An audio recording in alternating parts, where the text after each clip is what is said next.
So we had to decide what are the fundamental directions we're going in and what makes sense and what doesn't. And there were a bunch of things that didn't. And microcosmically they might have made sense, macrocosmically they made no sense. And you know, the hardest thing is, when you think about focusing, right? You think, well, focusing is saying yes, no. Focusing is about saying no. Focusing is about saying no. And you've got to say no, no, no, no. And when you say no, you piss off people. This will date me, but I called up Bill Hewlett when I was 12 years old. And he lived in Palo Alto. His number was still in the phone book. And he answered the phone himself. He said, yes? He said, hi, I'm Steve Jobs. I'm 12 years old. I'm a student in high school, and I want to build a frequency counter. And I was wondering if you had any spare parts I could have. And he laughed, and he gave me the spare parts to build this frequency counter, and he gave me a job that summer in Hewlett-Packard, working on the assembly line, putting nuts and bolts together on frequency counters. He got me a job in the place that built them. And I was in heaven. And I've never found anyone who said no or hung up the phone when I called. I just asked. And when people ask me, I try to be as responsive, you know, to pay that debt of gratitude back. Most people never pick up the phone and call. Most people never ask. And that's what separates sometimes the people that do things from the people that just dream about them. You gotta act. And you've got to be willing to fail. You've got to be willing to crash and burn, you know, with people on the phone, with starting a company, with whatever. If you're afraid of failing, you won't get very far. There needs to be someone who is sort of the keeper and reiterator of the vision, because there's just a ton of work to do. And a lot of times, you know, when you have to walk 1,000 miles and you take the first step, it looks like a long ways. And it really helps if there's someone there saying, well, we're one step closer. You know, the goal definitely exists. It's not just a mirage out there. So in 1,001 little and sometimes larger ways, the vision needs to be reiterated. I do that a lot. And it takes enormous amount of time and effort and repetition and proof. You got to close loop the system so that the rewards match the behavior you want. In the end, people are basically good. You get what you measure and what you reward. Constantly shaping it, pruning it, like a gardener, you know, and you don't just allow the culture to happen. You design the culture. You have an idea of what you want to do, and you're just constantly getting this group together. You know, you might have a culture of excellence, and a culture of excellence means I review all the work and I say, not good enough, not good enough, not good enough. And eventually I could not join the meeting, but people know what I'd say. They'd say, it's not good enough. This is our standard. Which brings us to the founding of Interscope, because there was a ton of people after Geffen that had your same idea. We're like, well, I can do that. 14 labels started with $50 million in funding in 1989-90. And how many survived? None. You. Interscope. Yeah. Me, Ted, John, and Tom Wally. When you say it has to be, what does that mean? When you grow up like I did, and you did, and other people that I know. Yeah, the first time we met, you're like, you're definitely bent. when you're walking forward, right, the sidewalk behind you is caving in. So you have no choice but to walk forward, no matter how scary it is, how much it hurts. So what you have to learn at that moment is, how do I take this fear and make it a tailwind instead of a headwind? A lot of my friends, the people I know and I watch, the fear stops them. And the ones that succeed is the fear that propels them forward. If you can harness it, learn how to harness it and take that, because fear is energy. It's massive energy. It controls your entire system. And if you can learn to take that fuel and have it propel you forward, it's a powerful thing. You got to understand, right? Whenever there's gatekeepers on anything, your job is to figure out a way around the gatekeeper with something you really believe in. Whether the gatekeepers are people at your own company or people in, at radio stations or at wherever the gatekeepers are, your job is to skate around them. How'd you get on MTV?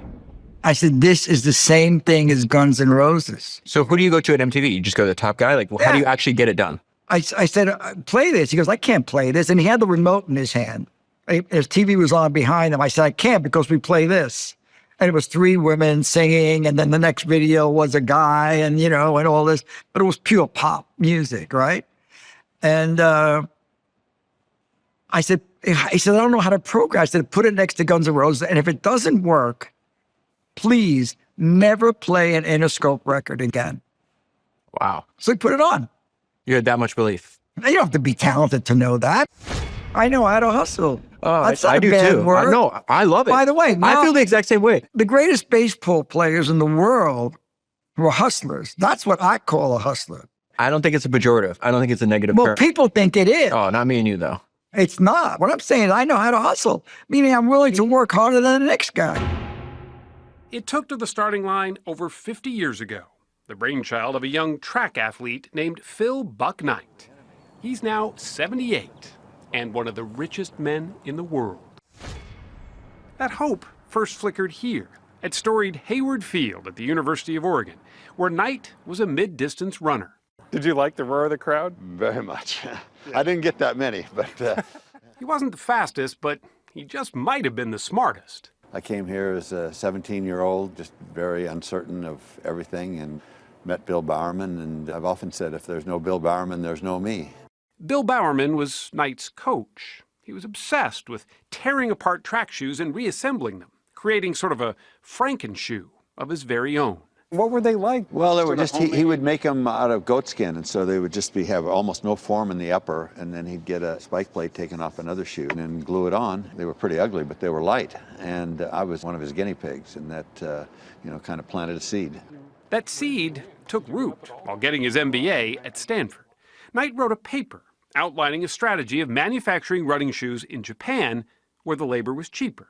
Well, ever since I wrote it, it was sort of ticking away in there. It just kept kind of growing. After graduating, Knight put his paper into action, convincing a Japanese company to let him distribute their brand of running shoe, called Tigers, here in the U.S. He began selling them out of the trunk of his car. His initial investment, $1,000, that he split 50-50 with his new partner and former coach, Bill Bowerman. People say, oh, you hear what Knight's doing to the Stanford MBA? He's peddling Japanese track shoes. That was a pretty big joke at the time. But I wanted it, so I said, I gotta try it. I gotta try it. By 1971, their little shoe company had sales of $1.3 million and a new innovation, thanks to Bowerman's unlikely experiment with his wife's waffle iron. He put urethane in there. He says, maybe that's the pattern. That's a different pattern that breaks up that should give you more traction and more cushioning. The result was the waffle trainer, a new kind of sole that Knight wanted to manufacture under his own brand. What was the name you wanted? No, Dimension 6. Dimension 6, which no one... It'd be a hard time fitting on the heel tab, wouldn't it?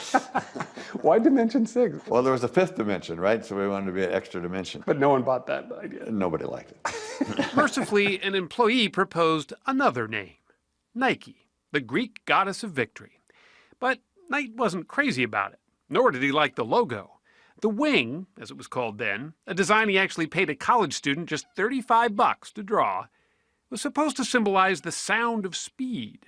But Knight thought it just looked like a big fat check mark. Nothing ever stands out and says, boy, that's it. There's not a eureka moment that, for me, that in almost all these things, I just say, okay, that's the best we can do, let's go. Marketing was never Knight's thing. In fact, he hated advertising. But he soon realized that well-known athletes wearing his shoes could speak and sell volumes.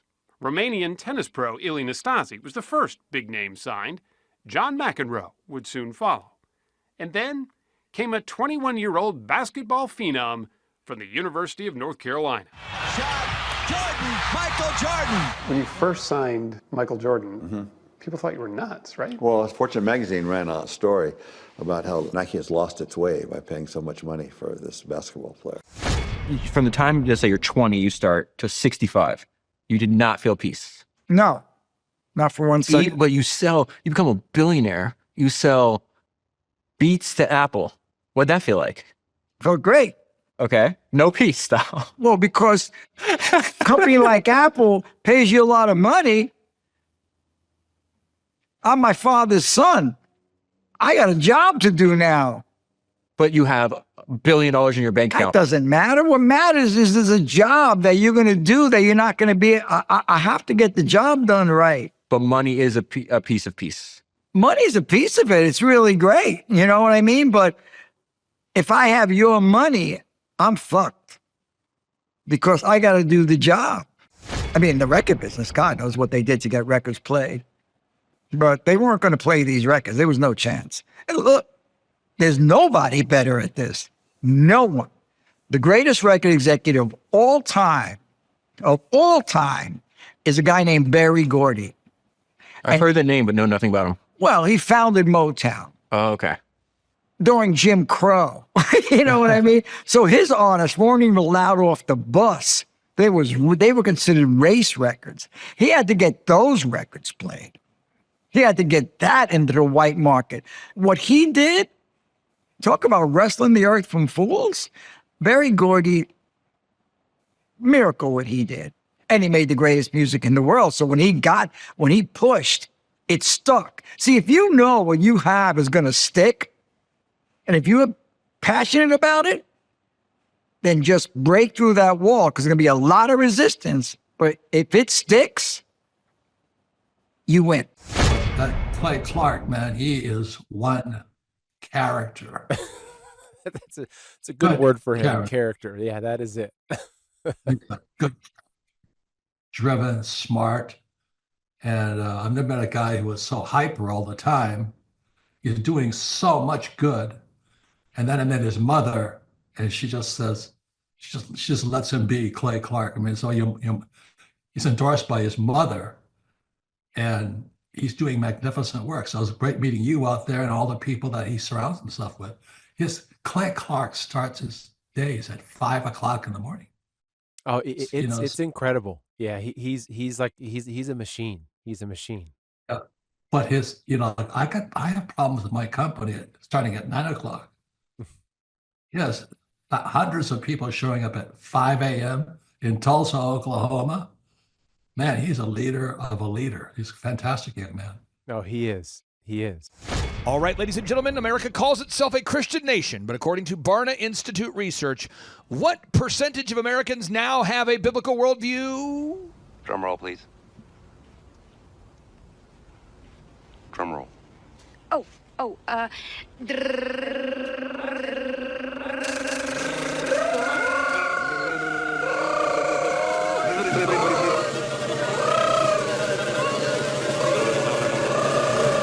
Joy to the world.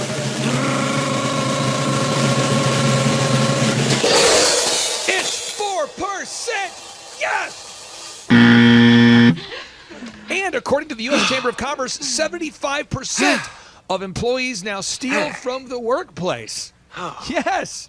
And 85% of employees, according to Inc. magazine, now lie on their resumes.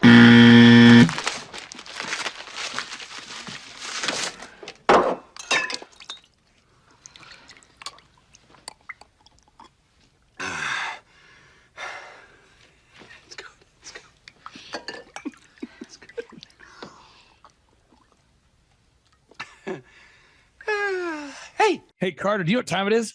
No. It's time to play What's Wrong With That? Oh, my favorite game. Wow. And now, broadcasting from an undisclosed location, we have the host of the show, Clay Clark. And as a reminder, only you can help control the pet population. Have your pet spayed or neutered at least twice to help control the pet population. And now, back to the host. You smell like a winner. You smell like you are this. All right, Jackie, welcome to the game show. This is a game show where if you win, if you get the answers right on this game show, you're going to leave today with $30. You get $10 per correct answer. Should you get the answer wrong, you don't owe me anything. You don't win the prize, okay? Got 3 questions for you. Yep. First question is, what percentage of American employees currently admit to stealing from the workplace? Now, again, before you answer the question, the audience, our listeners out there, they know. They know. They've looked it up. They've already done the research. But What percentage, Jackie, for a chance to win a copy of the home game, what percentage of American employees steal from the workplace? 60%. 75%. Oh. Okay, next question, Jackie. You didn't win round one. We're moving on to round two here. What percentage of American employees now admit to lying on their resumes? So some people think a resume is a nonfiction where you turn in facts about yourself and your previous experience, whatever your education. These people perceive the resume as a fictional document where they can just make things up and submit fiction. What percentage of American employees admit to lying on their resumes? 90%. 85%. You're a negative man. Oh, so you're so far 0 for 2. Final question now. Americans like to say that, hey, people like to say America is a Christian nation, okay? And according to the Barna Institute, so Barna Institute, this is not clayclark.com. According to the Barna Institute, again, 85% of employees now, okay, they admit to lying on their resumes, according to Inc. magazine. 75% of employees admit to stealing from the workplace, according to the U.S. Chamber of Commerce. But the question is, what percentage of people in America today, and again, we're considered a Christian nation, or we're considered to be a Christian nation. What percentage of Americans now say that they have a biblical worldview, Jackie? 60%. 4%, Jackie. Oh. 4% of Americans believe that the Bible is real and it should be the basis for their decisions. Things like thou shalt not steal, thou shalt not lie, these sort of things. So, Jackie, unfortunately, you have lost a lot this game. You did not win any mega points, but are you shocked by the numbers?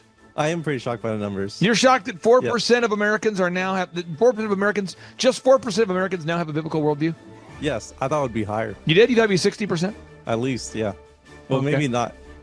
Are you shocked that 60? As you think about it, are you shocked that 85% of Americans would lie on their resumes? Are you shocked by this information? I'm not shocked. What about that 75% of Americans would steal from the workplace? Is this shocking to you? That I'm also not shocked. Really? But you were shocked that only 4% of Americans have a Christian worldview, a biblical worldview. Yes. You were shocked by that? Well, which one is that's the most shocking stat for you? Probably the worldview. Yeah. Pretty crazy stuff. And again, folks, I'll put a link to it on the show notes. Jackie, thank you for this word of discouragement. And unfortunately, you did not win any mega points. Thank you.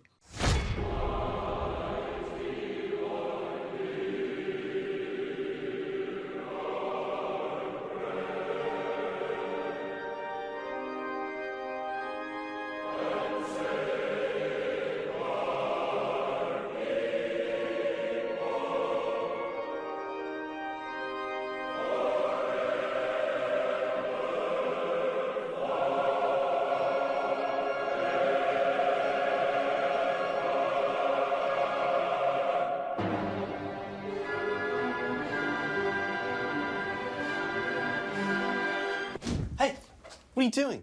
I'm just cleaning the bathroom. Looks good. Let's go to lunch. All right.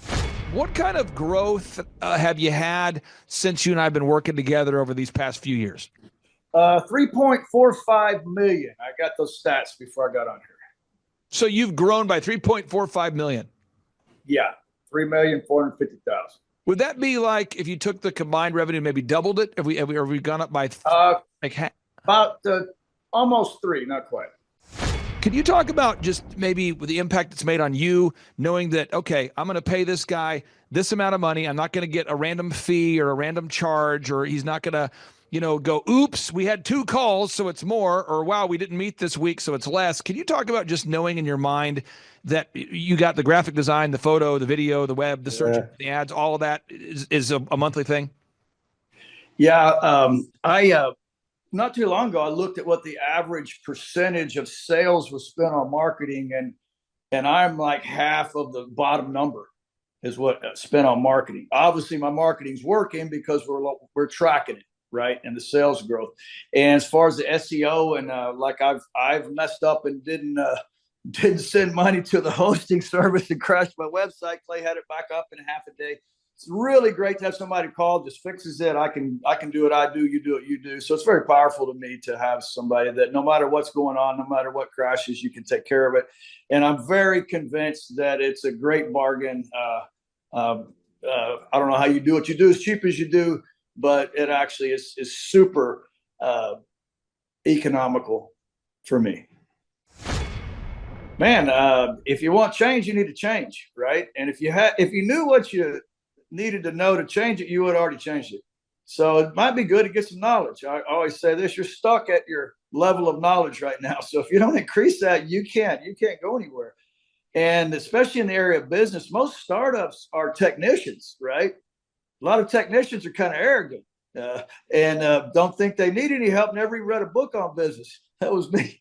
And then wonder why you're having trouble running one, right? So it is a huge win to actually start learning about business. And I read books now, and I value knowledge. But it was a journey that really took the lid off of me, or I'd be in crisis right now at 65 and having to twist wrenches still and be in that mode I was in when I came to you. So I would encourage everybody, even for your health, your marriage, fix it. You need to fix it. Folks, on today's show, I'm going to tell you about a success story. I'm telling you a success story of a real diligent doer. Now, he could be a male model. You might say, come on, this guy's not real. He's an actor. He's a paid model. His website is RC Auto Specialists.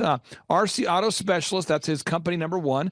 Company number two is thegaragebA.com. This is a automotive repair business. And over here, the Ford business is a diesel repair specialty shop. And again, he could be a male model. He could be an actor. He could be a rapper. He could be an AI-generated example of perfection. But he's Roy Cockshaw. He's in the flesh. Roy, welcome onto the Thrivetime Show. How are you, sir? I'm happy. Thanks for having me on, Clay. Well, I wanted to have you on the show because I have a client that I'm working with right now. Great guy. And this is not a passive-aggressive testimonial, but he's in the automotive space, and he's kind of going, yeah, but my industry is different. So let's start off with the success, and then we'll get into how we've done it together. What kind of growth have you had since you and I have been working together over these past few years?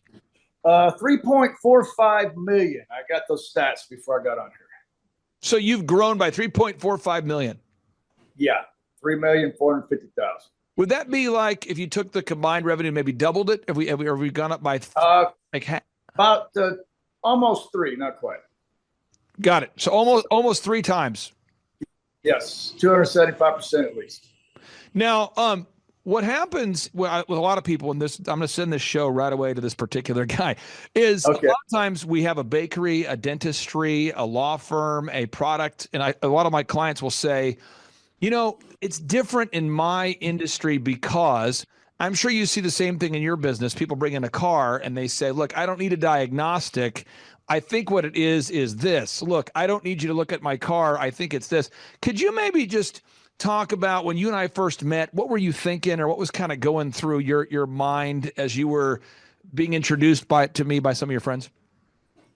Yeah, you know, I was in a crisis situation on my second business. I was minus 250,000. Now, my first business went pretty good, but I was a mechanic trying to run a business. I wasn't a businessman, and that second one taught me a pretty good lesson. So a good friend of mine, Aaron Antis, recommended you, and so that's why I reached out to you.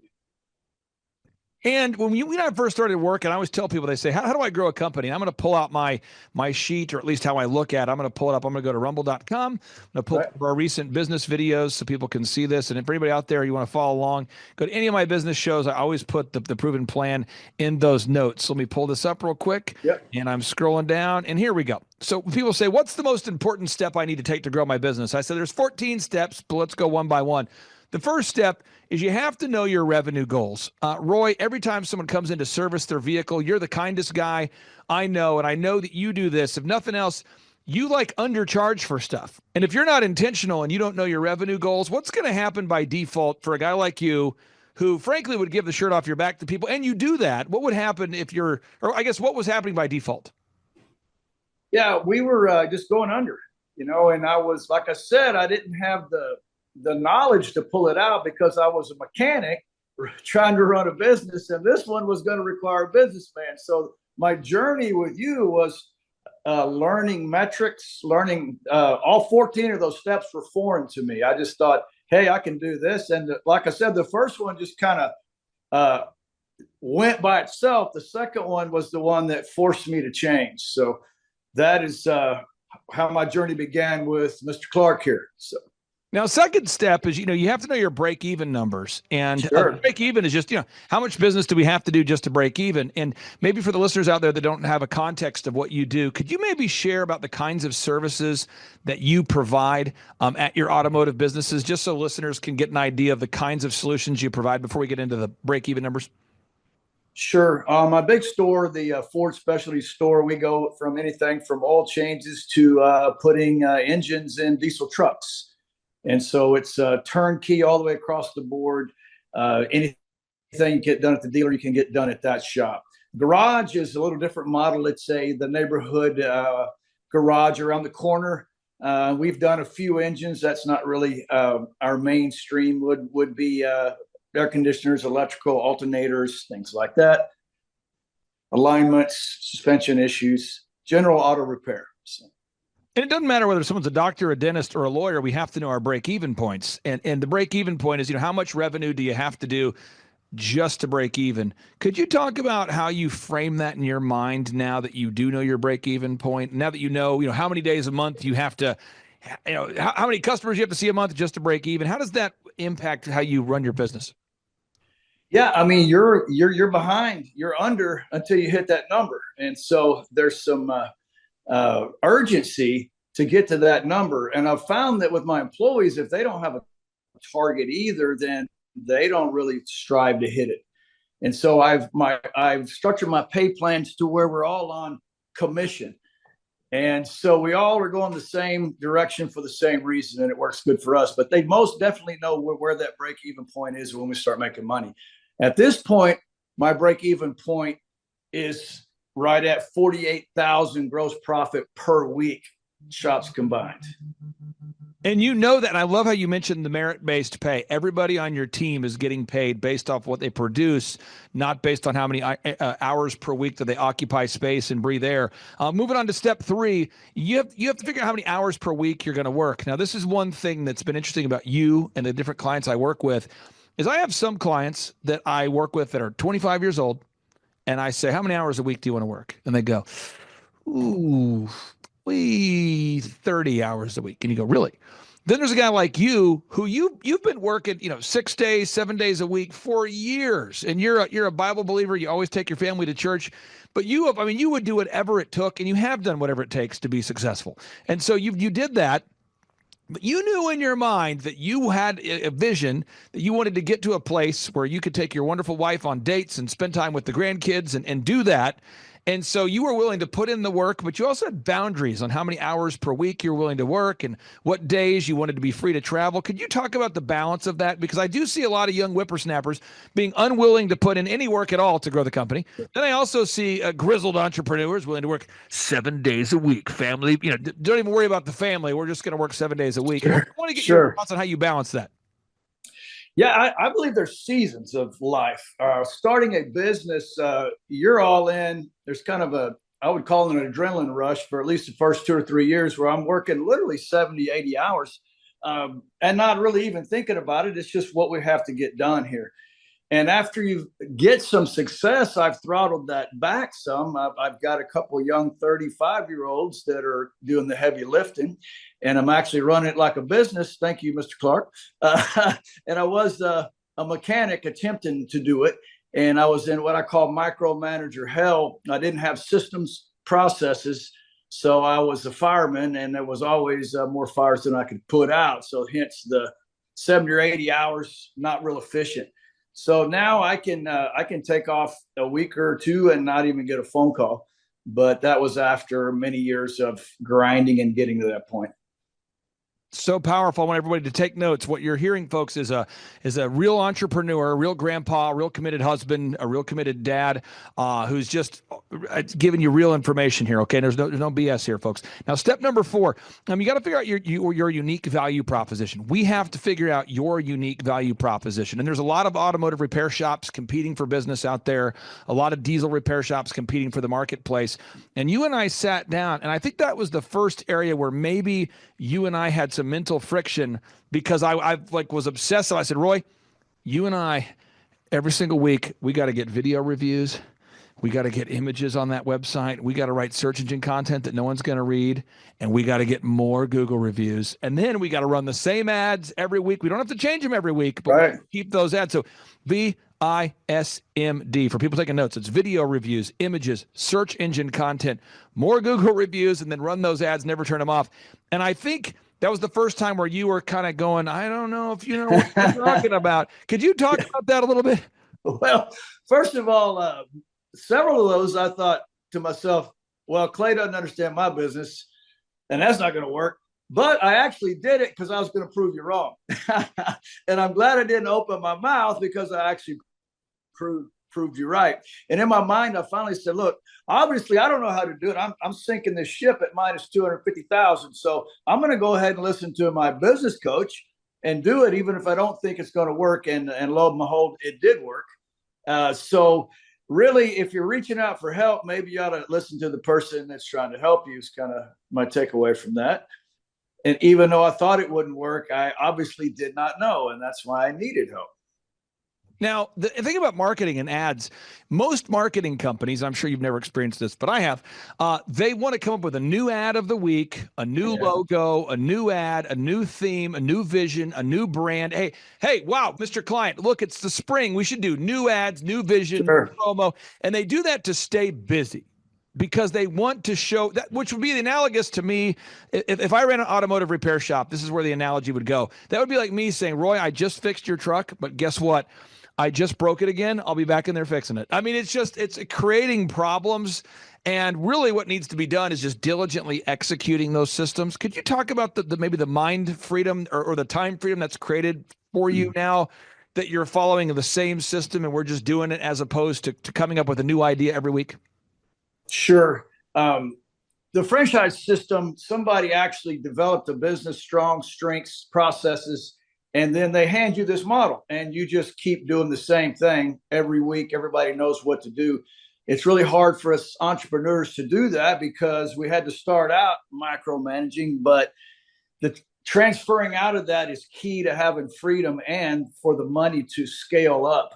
I found that people my age, when they start, they had a big, giant capacity. Well, that capacity shrinks up as you age out. And if you don't do something about it and install systems and processes, your business is going to shrink with your capacity, because you become a giant funnel. And so those processes, what we do weekly, monthly, day in, day out, we're getting reviews. We're constantly getting reviews. Those reviews drive customers 24/7. And they're my most important thing. And the website on the videos gets me on the front page, obviously. And so we keep doing what it takes to stay on the front page. I've tried all kind of fancy marketing and I've wasted a ton of money. And I couldn't measure one customer that came in because of it. That's so powerful for somebody out there. Now, Roy, one thing is, when you go into the garage, I'm going to pull it up on the screen here. When we go to the garage automotive repair shop and the RC Auto Specialists, you and your family, you guys have really taken a pride and ownership into running it in a way where it creates a nice atmosphere. It's a good place to do business. When you go there, you don't feel like you're going to a prison. A lot of automotive repair shops have that kind of prison theme going on. Sure. You've worked really hard to create a nice atmosphere. And when you and I first started working together, we went in there, we kind of overhauled that lobby. We did some nice changes to the website. We updated the website so the website looked as good as the location. We did a lot of that. But now we're not in there, repainting the whole thing every 2 days. We're not coming up with a new theme every hour. I see these automotive repair people I work with, wonderful people, who feel the need to every week come up with a new theme, repaint the whole thing. They're constantly putting up different, they're doing different mailers. They're doing billboards. They're doing the billboards. They got there's local magazines. They're just doing a lot of work, and they're not getting the results. Could you talk about just tracking the numbers and why that has helped you, just tracking the numbers? Yeah, you measure what's important to you. And the term metrics, I didn't know what that meant before I started working with you, but they're the key performance indicators.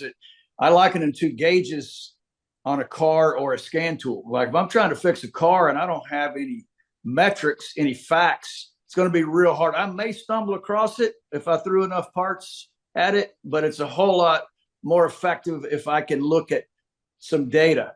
That the metrics we track every week are the data. That's the measuring system. So I know if my marketing's working or not because I can track it in dollars every week. Super important. So we're moving on here, folks. Again, if you're taking notes at home, step number 1 is establish your revenue goal. Step number 2, know your break-even point. Step number 3, define how many hours per week you're willing to work. Step number 4, we have to define our unique value proposition. And what we focused on, just to be clear, with the garage and the diesel repair business was you were already doing a great job repairing cars, but we had to get documented evidence that that was true, because everybody's competing for that dollar. So we had to gather objective video reviews, a lot of them. And by the way, hundreds of them, and not just 200 or 300, but 500 of them per company, per location. It's pretty powerful. Next is we had to establish a 3-legged marketing stool. So we had to think about who are the ideal and likely buyers and what's the most sustainable way for Roy as the business owner to reach them. Some of my clients love hopping on podcasts, and they like to be, one of my clients does RV. They sell RVs, and he loves being on commercials, and he loves being the face of the business, and he wants to do all that. Other business owners don't want to do that. So what we did is we created a 3-legged marketing stool that allowed Roy to implement it without needing to be on camera all day or without needing to post on social media every 2 minutes. Roy, could you talk about that for a second? Because there's so many marketing strategies that could work, but many of them require the owner to live on social media. Could you talk about why you and I together have not gone with, hey, let's make Roy the viral TikTok king in order to grow the business? Well, I'm happy. I'm thankful about that. It's really not my personality, but yeah, just doing a company that knows what works, i.e. Clay Clark's company. I don't know how many, you work at 600 companies. You've been doing it for what? How many years? 15 years? 20 years. 20 years. So after a while, maybe, just maybe, you know what you're doing, I think. So with the marketing, I call it the low-hanging fruit marketing, the stuff that actually works, best value. I can go on radio, but my ROI goes down significantly. So what we're doing right now, we track those numbers, and it's amazing how many new customers come in per week based on the same marketing we do week after week after week after week. Now, Roy, you know, I remember this like it was yesterday, and I'll let you share as much of it as you want. But every client we ever work with, well, I always say, I tell the business owner, I said, we need to install call recording. Oh, man. I had a fantastic conversation with the dentist this morning, and I say fantastic. It did not go well. And I was on the phone with Mr. Dentist. I said, Mr. Dentist, I know you're paying me to help you. I really want to help you. And he says, I just have pushback on the call recording. I said, well, why? He goes, because if I play the calls, it's going to create an awkward culture. And we found out that his daughter is the one answering the phones. And so I said, can we just go in and just listen to a couple? And they were rough. I mean, you know, and it was like, didn't want to know. So I said, do we have anybody you're not related to? He said, well, one more. We got a lady we know from church. We play the calls, and they were actually not in any way, shape, or form following the script. And she was trying to convince the patients that the dental practice was super busy and that they'd shut down for the day and that people should just call back. Wow. So around 3:00 every day, she's going, yeah, we're all booked out, but the doctor, he's all gone. But if you could just call back on Monday. And so she was trying to make the business conform to her schedule, which involved leaving early. Aaron Antis, who you referenced earlier, who referred me to you, Aaron found that people on the phone were using his phone line to poach customers. So he had people on his phone saying, thank you for calling Shaw Homes. How can I help you? And they would answer the phone, these salespeople, and they would refer the deals over to other home builders that were willing to pay more of a commission. I mean, when you started putting call recording in place, did you discover anything exciting? Wow. I was at a loss of why the garage was struggling so bad and why customers didn't come back. And I listened to 3 phone calls and went down and fired the manager on the spot. It couldn't have been any worse if he was, I don't know that he wasn't on purpose trying to tank my business. It was so bad. And then I realized he's representing me. I mean, just a sketchy human, bad. So it was a key to turning that thing around, because I remember you said, oh, there's a couple of rats in there. I go, no, these are good people. And I mean, you better check, because yeah, these were not good people at all. So I almost, I don't know, a couple of people stayed, but I had to turn over the whole staff. And that's when things started getting better. But I wouldn't have known if I didn't hear. Now, again, Roy's implemented the scripts. We talk about installing sales systems. I'm talking about scripts, folks. I'm talking about pre-written emails. I'm talking about recorded calls. We have a whole system for this, and Roy has implemented that. Step number 8, you got to track how much does it cost you to gain a new customer. So every week, Roy and I, we track those numbers. We look at them. We go, okay, we spent this much on advertising. And just to be clear, this is remarkable. I want people to know this. We're down right now to spending about $150 a week on ads, which is incredible per location. Where, I mean, there are people that reach out to me, and right now I'm thinking about this automotive guy that I'm going to send this to. He's spending right now over $2,000 a week on ads, and you're now down to 150 a week on ads or less. Could you talk about just the idea that tracking every single week? I mean, because we've been doing it for years now. I mean, how many years have we been doing this? I mean, because we've been doing it for years now. I think 2016, I believe. Yeah. So we're we're like 9 years into it, and we're tracking, and you can see that number of that you were spending on ads is going down. Down. Can you talk about that a little bit? I did the same thing. You get a couple of slow days, and somebody tells you they can just overwhelm you with customers. It always takes a little more. But if you're not measuring, you don't know where they're coming from. You don't know if you're bringing in one. I'll never forget this young man just got out of college, and he had a marketing degree, and he's all excited about how he's going to just, explode my business. And so I think it was ClickFunnels or something. And the young man really believed it. I mean, he was passionate, and he believed what they told him. So I said, well, how much do we got to spend to know if it even works? And he gave me a number. Well, I doubled it. I said, well, let's double that number, and let's do it for a month and see if I can. And we ask where people come from, because we vet our customers at the counter.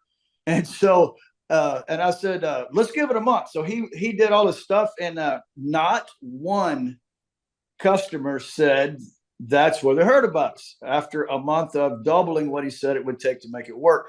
But he believed it. He was sincere. He was just sincerely wrong.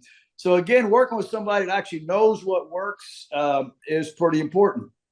Now, step number 9, I want to brag on Roy for a second, folks, for anybody watching this. We all have different strengths and weaknesses. One thing Roy does really well is he's organized. And it's hard to build an organization unless you're organized. And I would say 90% of the clients I work with are not organized. And so when you go to the garage or RC Auto Specialist, everything has a place. Everything's organized. You can leave knowing that your vehicle is going to be repaired with quality and a focus on quality, taking care of your vehicle. That's something Roy's always done. But if you're watching today's show, I won't mention the name of the company, but there was a bakery I'd worked with for a while, and I'm not kidding. She would, every meeting, she would take a call. Clay, I got to take the call. What's going on? Sorry, someone's calling me. And then I'd say, what happened? She goes, oh, they ran out of eggs. And I'm like, okay. Next week. Clay, got to take the call real quick. Sorry. They ran out of flour. Got to take the call. They ran out of toilet paper. And I'm going, hey, we're focusing on the marketing and the accounting and the systems and the legal and the tracking. But your core thing is you make cookies and bakery items, right? How often do you run out of material? She goes, oh, every day. It's like every couple hours. It's just like zoo. So again, if you're out there today, you got to be organized. We'll help you with that. We didn't have to help Roy with that, but we do have, we most of our clients, we do have to help on that. Next is managing. Step number 10. I would argue that managing people is the hardest thing for compassionate people to do, holding people accountable to a standard of excellence. And Roy, you've done a great job of really assembling an all-star team piece by piece, almost like the NFL draft. Every year, if you have a team that's a loser, you got to go acquire a good guy, another good player, maybe do a trade, maybe do a different. And you've built a wonderful team now. Could you talk about maybe the pain of recognizing that someone's not a good fit and yet needing to, you want to be compassionate, but you also know that if you don't fire a bad employee, the customer will fire you. Could you talk about that? Because you've really built a great team now. Yeah, we have the best humans we've ever had, but that was on purpose. And so one thing I've learned is to hire slowly, fire quickly. If you know you've made a mistake, it really affects the whole team, the whole atmosphere of the shop. One bad guy, I don't care how much work he's putting out, it is not worth it.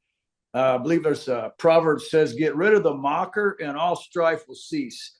And I mean, the whole atmosphere of the shop changes. So now I've left it up to my employees. I say, if I hire somebody, I stick them in here and they don't fit our culture, you just let me know. So 2 of them lasted a week. It's not worth it. I won't do it. And like I said, we do well, but I've got good humans, no drama. Everybody shows up to work. They're family guys, but it was on purpose. I'm telling you, I've been through a few. Now, next question I have here for you. Is, or next step number 11. You've got to create a repetitive schedule. You and your wife are really involved in missions and outreach, and I'll just kind of keep it vague there, but you guys are passionate about weekly going out and sowing seeds and investing time in ministry, and that's a big part of your schedule. Could you talk about the importance of you and your wife having a schedule that you two agree on? Because you guys have that, and a lot of clients I see, it's the husband and wife have a very different view of how the schedule should be, and rather than just agreeing to disagree or setting a schedule that works, there's a constant fight. Could you talk about just the importance of you and your wife having a schedule you both agree on? Wow. Yeah. How can two walk together unless they be agreed? You know, she's right underneath the Father, Son, and Holy Ghost as far as any success I've had, and not blown it up 3 or 4 times. So I'm very thankful for her. So she's a high priority for me. And so we have come to an agreement about how much we're going to work and where we're going to be, and we have determined to be together. There was a season there that we couldn't, but we changed that pretty quick. So it wasn't healthy.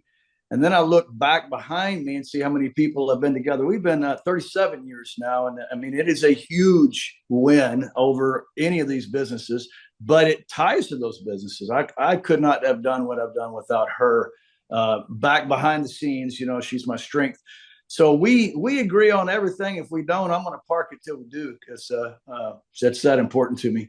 I don't know if that answered your question, but that's kind of how we operate. No, this is big. I'm telling you, as a business consultant, you start to see people walk in a different direction. And if they're married, that gets odd. If they're business partners, it gets odd. So you've really set a great example for that.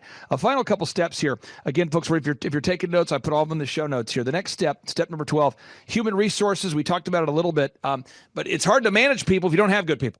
So I would just say never stop hiring. That's one thing I obsess on. Roy, you've quickly adopted that. Most business owners will fight me on the idea. They'll say, why should I always be hiring if I already have good people? Roy, what do you say to someone who says, why should I always be hiring if I already have good people? I've lost 3 people in 1 week.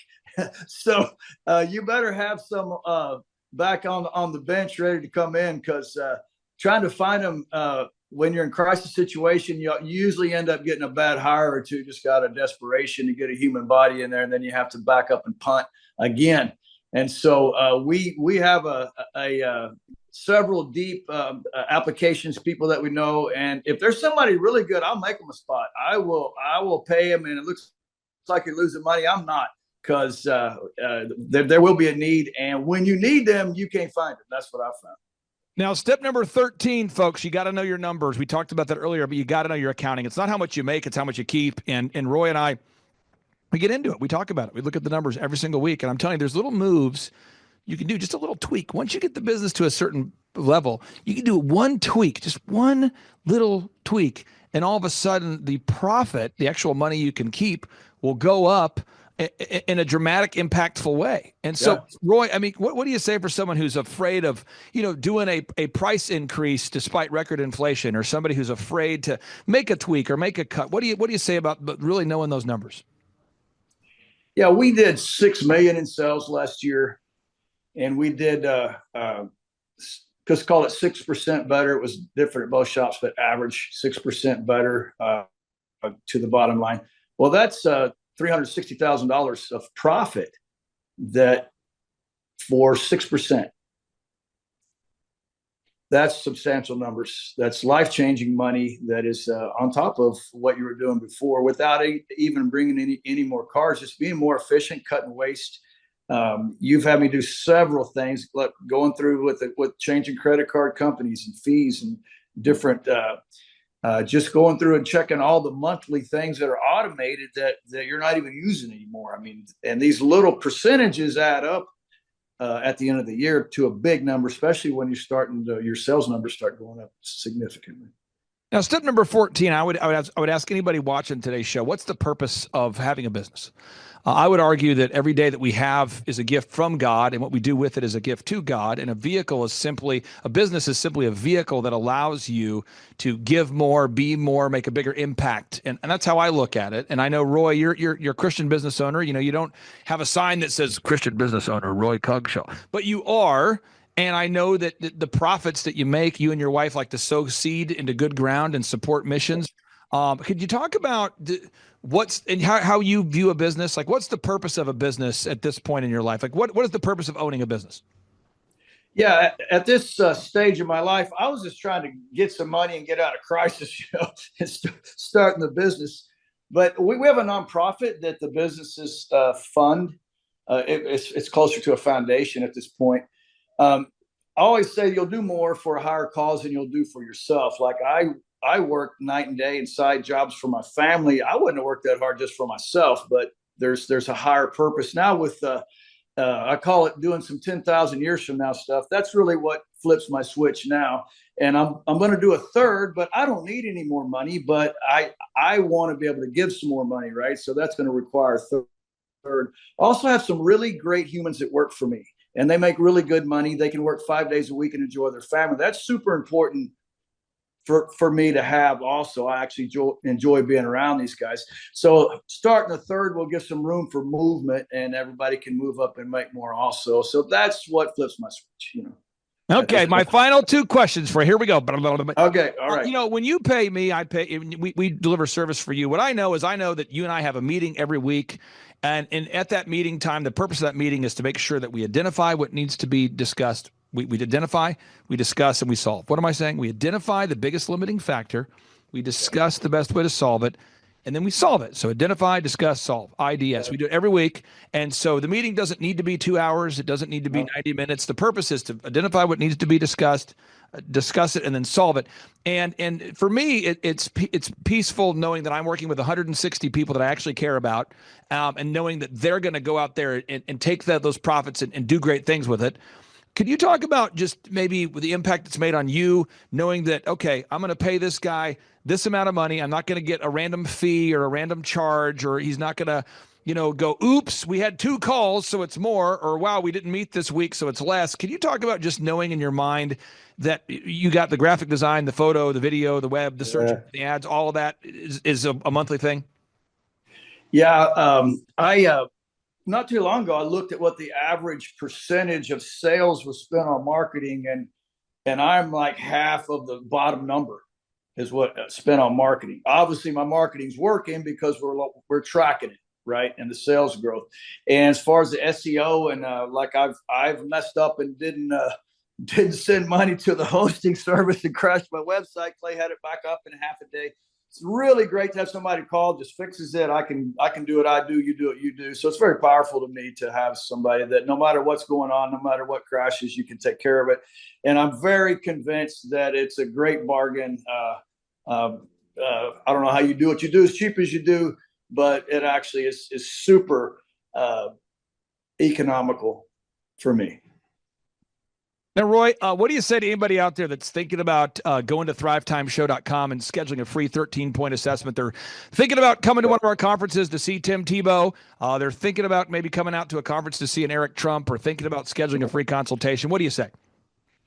Man, if you want change, you need to change, right? And if you knew what you needed to know to change it, you would have already changed it.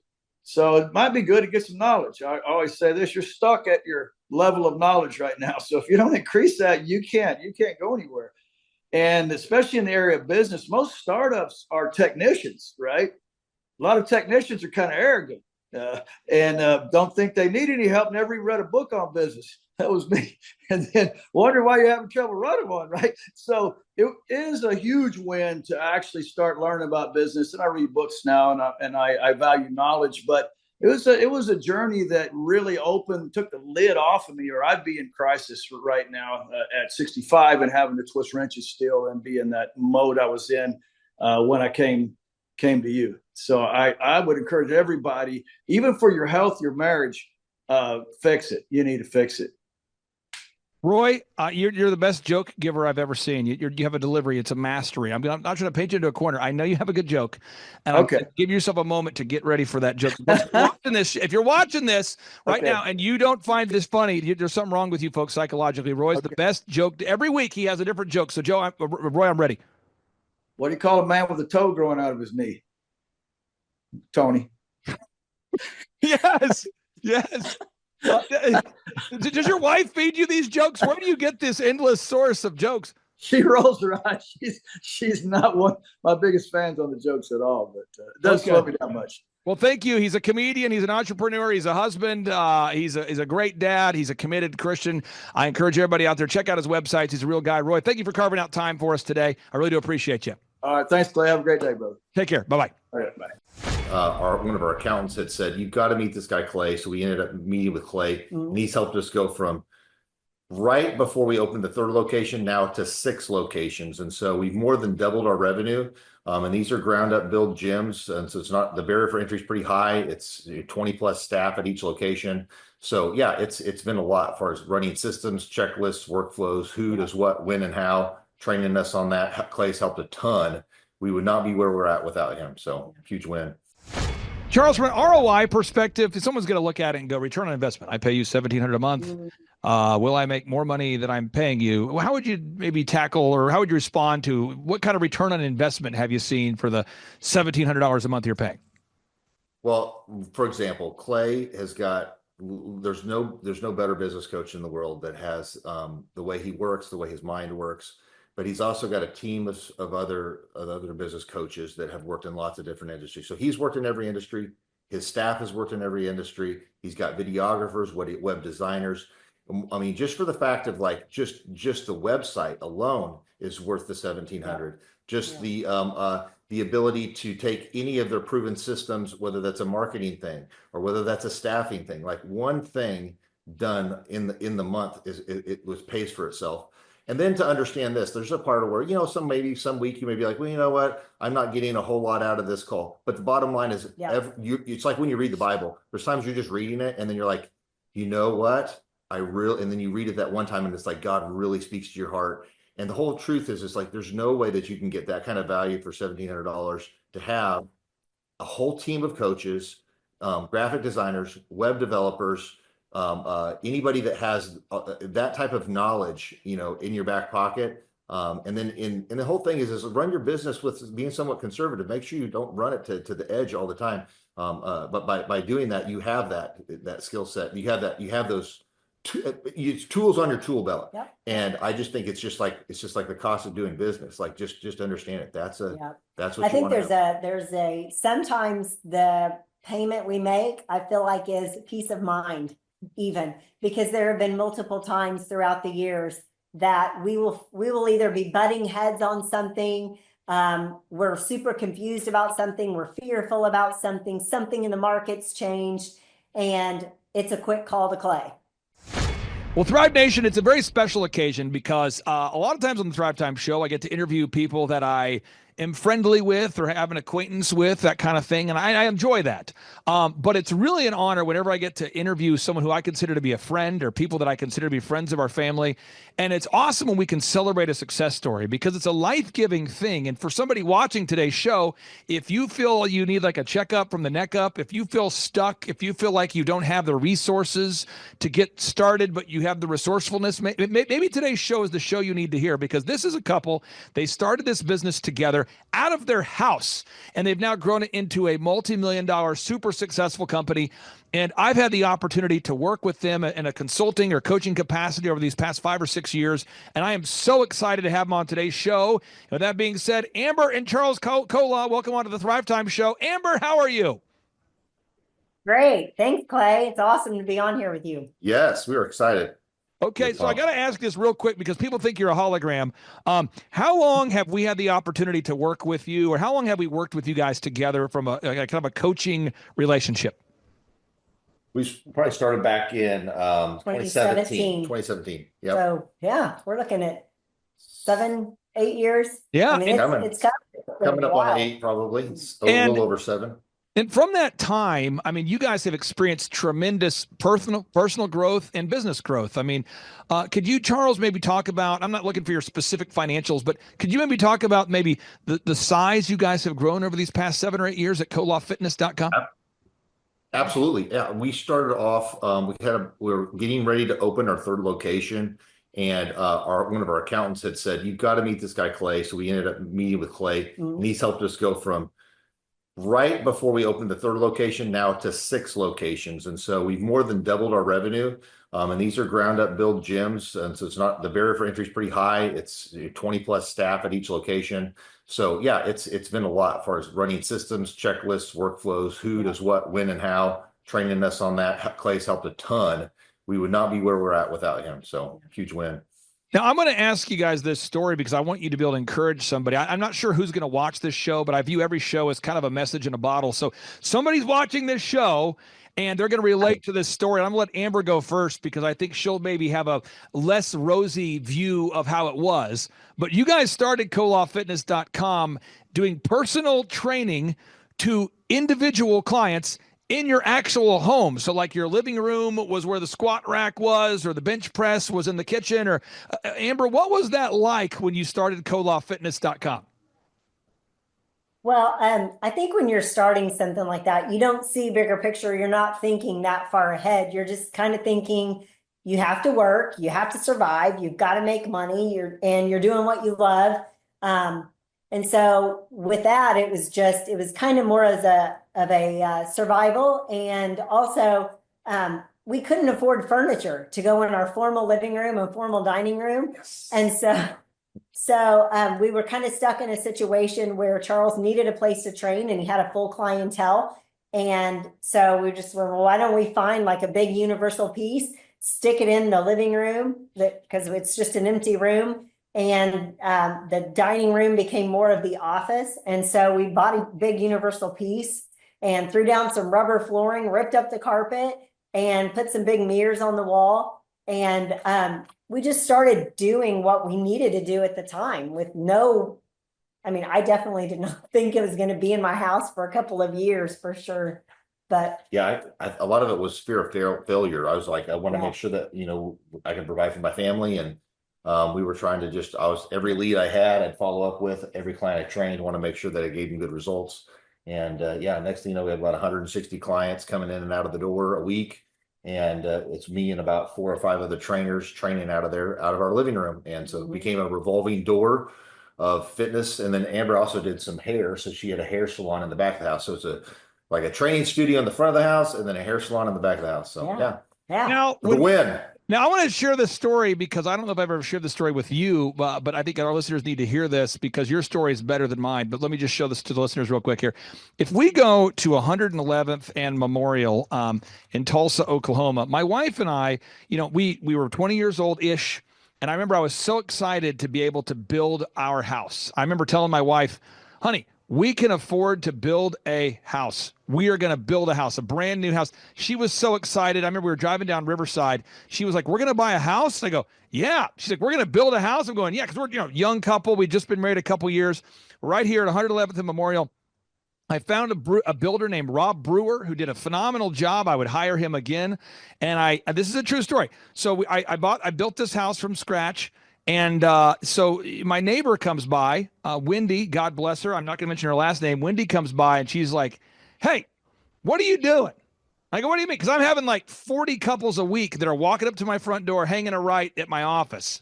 And there's probably 8 DJ vans in my backyard. And she's like, what are you doing? And I'm going, well, what do you mean what I do? She's like, this is a residential neighborhood. What are you doing? And I said, well, I'm running a business. She said, you can't run a business here. So I had back here in the backyard, no kidding, I had 8 different vans back there.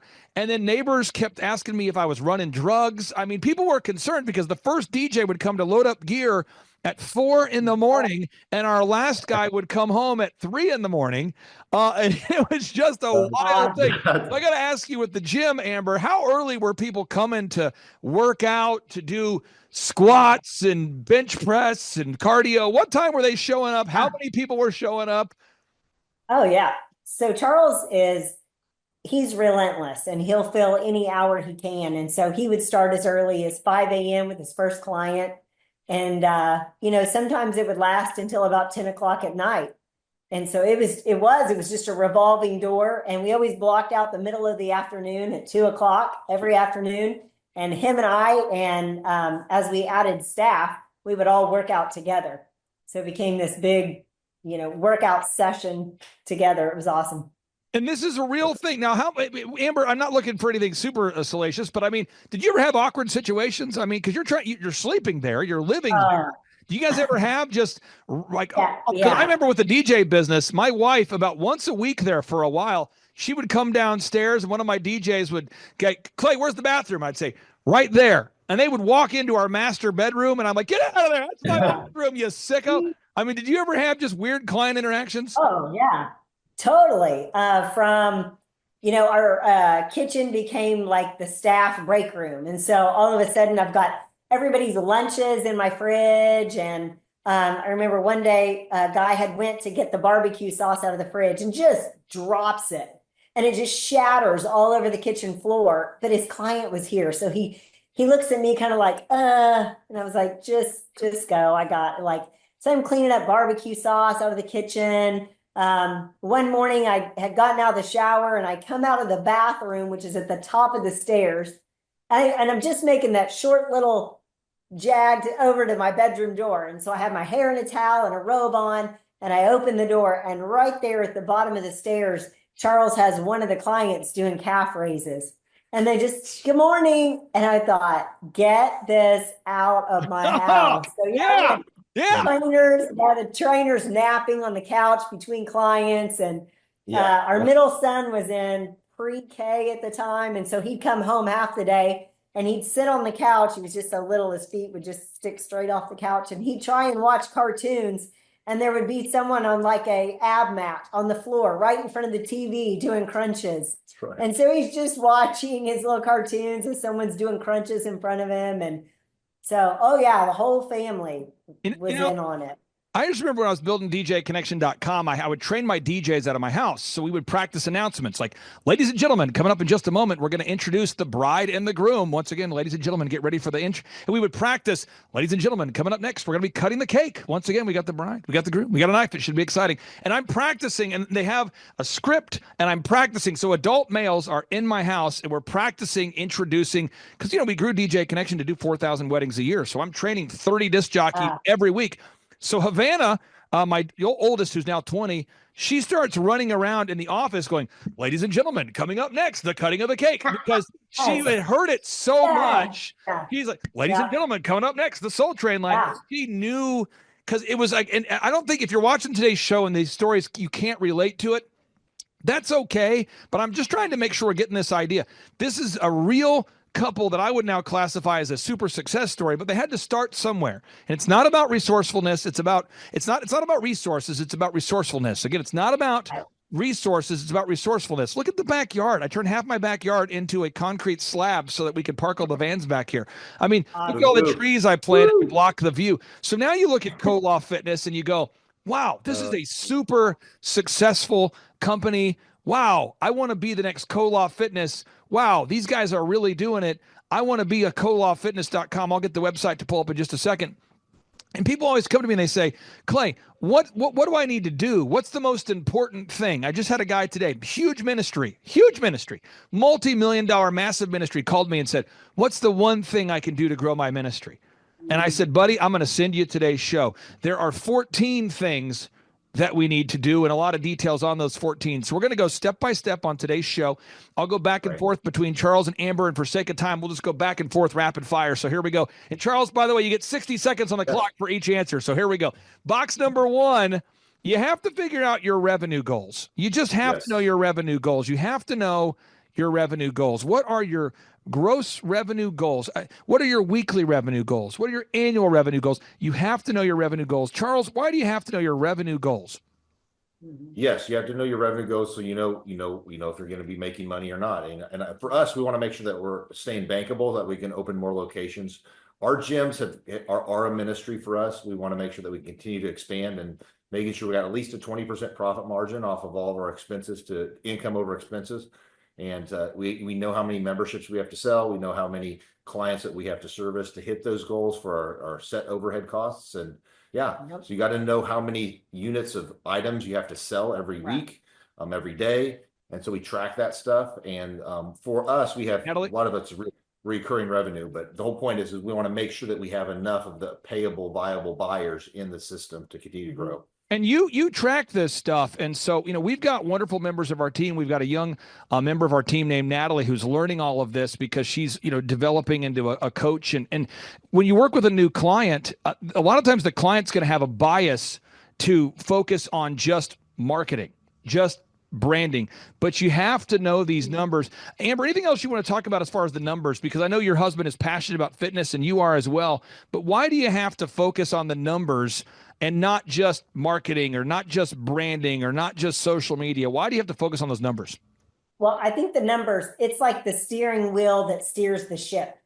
I mean, if you don't understand the numbers, you have no idea where you're going. So I think that's probably the biggest thing. Like it leads the whole way. And I think a lot of people tend to do, I want to do the marketing, or I just want to perform the service. I think a lot of it because people are scared of numbers. I think they feel like numbers are overwhelming and they try to make numbers way too difficult. So I think that's the biggest. This is such wisdom, folks. I'm telling you, if you're not familiar with colawfitness.com, go to their website. These guys give away a Bible. Every time they sell a new membership, they set aside a portion of the funds to give away a Bible to first-time members at their gym. It's it's a ministry, it's a business. It checks all those boxes. Let's move on to box number 3. Define the number of hours you're willing to work. Now, Amber, you happen to be married to a man who's willing to work every hour of the day if need be. I will say this, though. Most of my clients, if I had to think about my 160 clients I work with, and I had to think about the average client, 90% of them are not willing to work as hard as you guys. Most of my clients are willing to work 40 hours a week or 50 hours a week. Some will work 60 hours a week, but nobody is willing to go sprint from 4 a.m. to 8 p.m., 10 p.m. every day if need be. Your husband is willing to do that. Why is it important for you guys, Charles, to define the hours that you're going to work, the hours that you're not going to work, block out time for the family cruise, for the family trip? Why is that an important box there, Charles? Yeah. That way, my wife will stay married to me. And well, I'm like you. I like to just go, and then we take off and we go to church on Sunday. It's important for us to hold the Sunday as a Sabbath, as a day off. Other than that, I like to work. I like you talked about vacation, to vacate or to leave something. I love to work. I love to build the systems and build the documents and train staff, build the systems and so on. But we do have to make sure that once a quarter we try to look at taking time off. Go ahead. Right. Well, I would say the biggest thing that we always talk about in marriage, family, and work, expectations and boundaries. Those two things have to be very clear all the time. So as long as he understands what my expectations are and I need him to fulfill a husband role in addition to working, as long as he understands that these are my expectations and then these are my boundaries. And as long as we communicate that, then we're good. I'll say one more thing is that for us, we've kind of at the spot to where, we just work on the business, not in the business. So we don't actually do the day-to-day stuff, but we work on the business systems, checklists, workflows, training, coaching people remotely because we do live in Florida. Our clubs are in the Midwest, Oklahoma, Texas, Missouri, and Kansas. And so running remotely and running all that stuff, we've got to kind of say, how do we want to live our lives? Like you'd say, Charles, how do you really want to live it? You got to kind of map out and clearly define that. For us, Tuesday, Wednesday, Thursday, those days are just all in on Zoom calls, training, coaching, working with staff. And so those days are really, really full days. And then the rest of the time, like on Friday, Saturday, Sunday, Monday, those are all lighter days that we don't block in a lot of meetings. It's like no meetings that we plan, but I'm still working on things that I want to work on, but I'm not leveraged to having to. So I've kind of created my 3-day work week that's like super long, and then the rest of the time I don't have meetings, I don't get held hostage on a lot of stuff, and people have to kind of have a gatekeeper to get to me. But other than that, that's how I've tried to map that out so that I can continue to mastermind and kind of grow the brand and have some meta perspective on how I want to continue to grow. So there's so much. Again, for folks, if you want to learn entrepreneurship, this is real people. If you're in the Florida area and you're looking for a job, if you're in the Joplin, Missouri area and you're looking for a career, not just a job, Kolaw Fitness is a company that's going places. I'm not prophetic. I'm not claiming to have some view of the future. I just see patterns. And I work with clients and I help them implement patterns that work. And I also know of the clients that'll work. Nothing works unless you work, right? So nothing will work unless you work. And I look at the Kolaw of family and I look at the fuel that you put into the business and the diligence that you bring. And I'm telling you, folks, this is a brand that's going somewhere. If you're looking for a career, check it out, kolawfitness.com. Box number 4 and 5, these kind of fit in together. Box number 4 is you have to determine your unique value proposition. That's a unique thing. What is it that makes you unique? What is it that separates you from the competition? If you're watching today's show, let's think about your website, your print piece, your auto wraps, your business cards. Let's think about everything about your business. Let's think about the sights, the sounds, the smell, the ambiance, the employees you have. What is it that makes you different from the competition?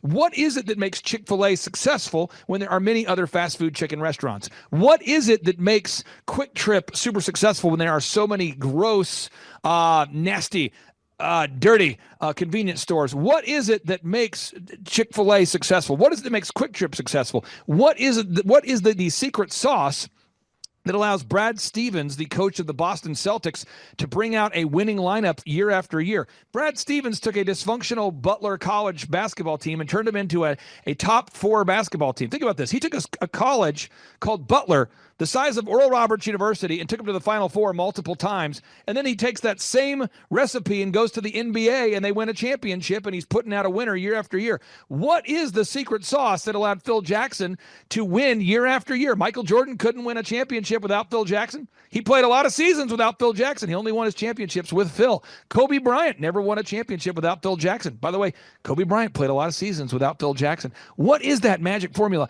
A big part of it is you have to understand your unique value proposition. So, Amber, what is it that makes Kolaw Fitness unique versus other, fitness companies? Oh, for us, it's culture, hands down.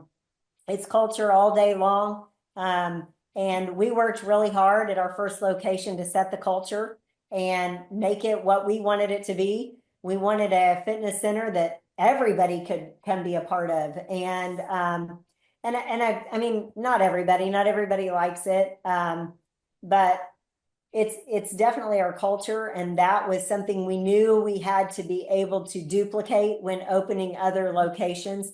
And so that is probably the number one piece that we train, develop, encourage, that we're the biggest part of the company that we are still a part of is the culture part. Yep. And that's the big part. I'm going to just kind of jump on a little bit more. We're unapologetic in our Christian component to that. Think if Planet Fitness is the McDonald's of gyms, Kolaw Fitness is the Chick-fil-A. And what I mean by that is we are a strong Christian culture. We hire and we look for people that match that. They don't have to be a Christian, but they do have to align with those values. All of Christianity summed up in one word is the word agape. That's an unconditional love.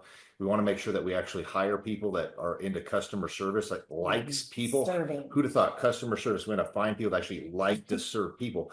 And so we really vet that pretty heavily on the front side, on the onboarding, with our, like our Christian culture. We play a video, we talk about who we are, we talk about the Christian values, devotion to God, discipline in living, denial of self, dream great dreams for God's glory, determination to stay the course. So the Christian side of it is kind of strong. So either people lean in or lean back. And so when we do group interviews, this is where you've taught us a lot of great systems.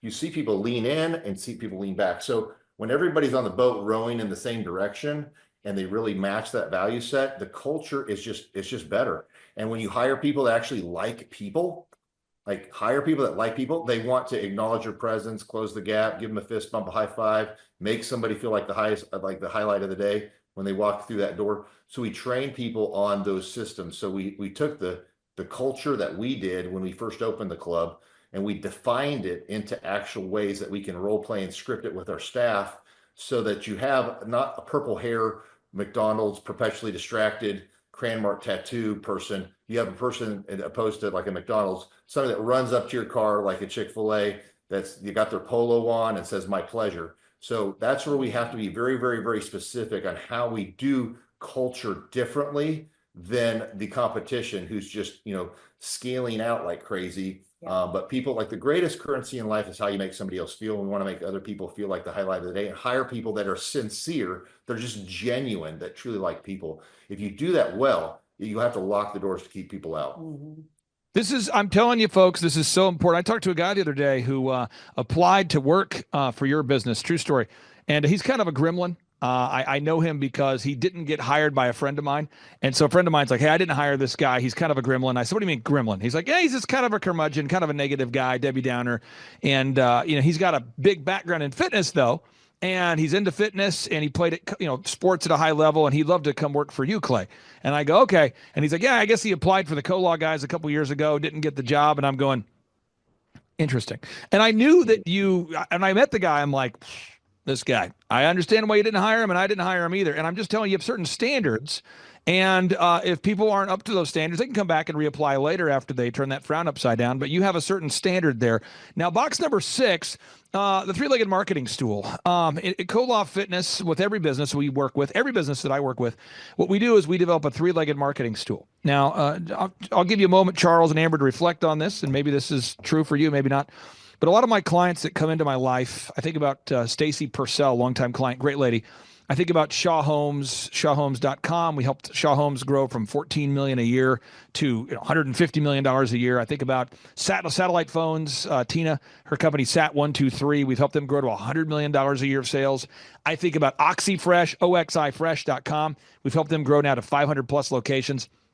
And every single time I sit down with a business owner, they have not a three-legged marketing stool. No. They have a variety of things that might work. And through tracking, we start to figure out what doesn't work. And so with Stacy Purcell, with her wonderful business, we found out that LinkedIn didn't work 100% of the time, thus saving her $8,000 a month by turning it off. I just had a client this week, true story, we found he was spending $4,000 a week on YouTube ads, Instagram ads, and TikTok ads. Got a lot of clicks, got a lot of views, no leads.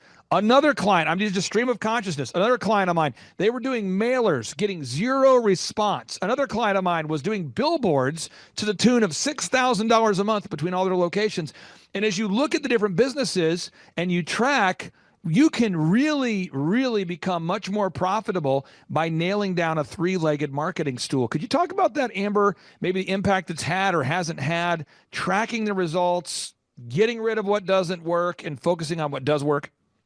Yeah, well, I would say none of that is my part of the business. And I'm so thankful. I hate marketing. But what I would say to that is that has everything to do with, like we were talking about, your numbers and the tracking. So you're talking about tracking these things. That's my side, the financial side. And I want to know that when the money's going out, that return is coming back, right? And so I do that side of it we talk about a marketing budget and watching that and holding true to that and watching those numbers and watching, the revenue that comes back from that marketing. So you may be able to talk more on the marketing. That's your. Yeah, no, absolutely. Well, we've tracked where they come from. Sometimes you do get clicks, or you do have, like, sometimes Facebook shows you're making, but it's really not getting people to walk through the door and convert people into members and convert people into higher ticket items. And so you really want to make sure that what you're spending money on is actually quantifying out into dollars. And so Clay's really been good with us to track that. We've done that for years. And so we can really kind of see in our industry, we market, in a 5-mile radius, really heavy. That's kind of our ideal and likely buyers within that 5-mile radius or a 12-minute drive time. We target those. We see what marketing works best. And a lot of times it's the same proven stuff that Clay teaches with a lot of his clients, is really seeing to making sure that you're dominating on certain platforms. And I can go into that. But the whole point is Clay has done it in every industry. And when we follow the system, track it correctly, we can monetize our marketing dollars a whole lot better. And so there's ways you want to get in front of your ideal and likely buyer. We make sure we got the right product offering in front of the right ideal and likely buyer. And the things that Clay's been doing with his clients over the last 7 years with us, it doesn't change much. There's a few little things that adjust, but it's a proven system, and that's what works. And we've done that. We've gone from 3 locations to 6, and we've more than doubled our revenue. Right. So it's been a huge win. Well, I think sometimes people want to market in a certain way because that's the cool thing to do. Like, I want to be on TikTok. Right. If TikTok doesn't pay me, if it's not paying my bills, I could care less. Yeah. I mean, I can watch TikTok on my off time, but I'm not going to put my marketing dollars into it just because that's what everybody else is doing. And I think another part of that is everybody has marketing advice for you. Everybody thinks they're some marketing guru, because they see ads. And I don't think that's true either. Now, I'm going to ask you this, Charles, and I'm not ready for your answer yet. I got to mentally prepare myself for this, but you do not have the ability to not be honest here. Okay. So, a guy called me here today and I thought, man, I'm going to send this to him right away. Okay. Guy reaches out to me. He's in the construction space. Okay. And he goes, this happens every day, by the way, but he says, what would a relationship look like if I hired you guys as my coach? If I hired you, Clay, and your team, what does that look like? And I said, well, we charge you $1,700 a month. So it's less money than hiring a minimum wage employee. That's what it is.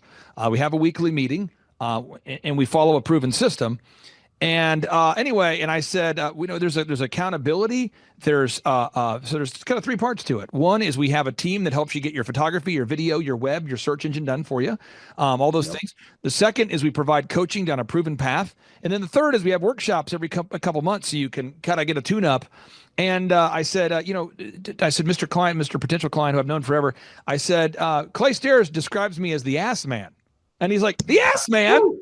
And I said, yeah, Clay Stairs, longtime client of mine. He's been a client of mine for like 15 years. He literally tells people that I'm his ass man. And they go, what? Right. He goes, Clay has helped me grow my company, claystairs.com. He's helped me get into political office. But he kind of is like an irritant who follows up on the same things every week until they get done. So I wanted to ask you, Charles, how would you describe what the coaching relationship looks like for somebody out there that's saying, what is it like to work with, specifically me and my team? Well, to shoot you straight, I mean, Clay's highest desire isn't always your comfort in that coaching. His highest desire is your continued development, that you do hit your goals for financial. And a good coach, think of a good coach. A good coach tells you what you need to hear, because he doesn't just care about the comfort in the room or the comfort of the conversation. He cares about your character development, your personal development, to becoming the better leader. And if you want to run a great company, you have to be a great leader. You have to be the avatar. You have to be the great person. And Clay has really pushed that in me.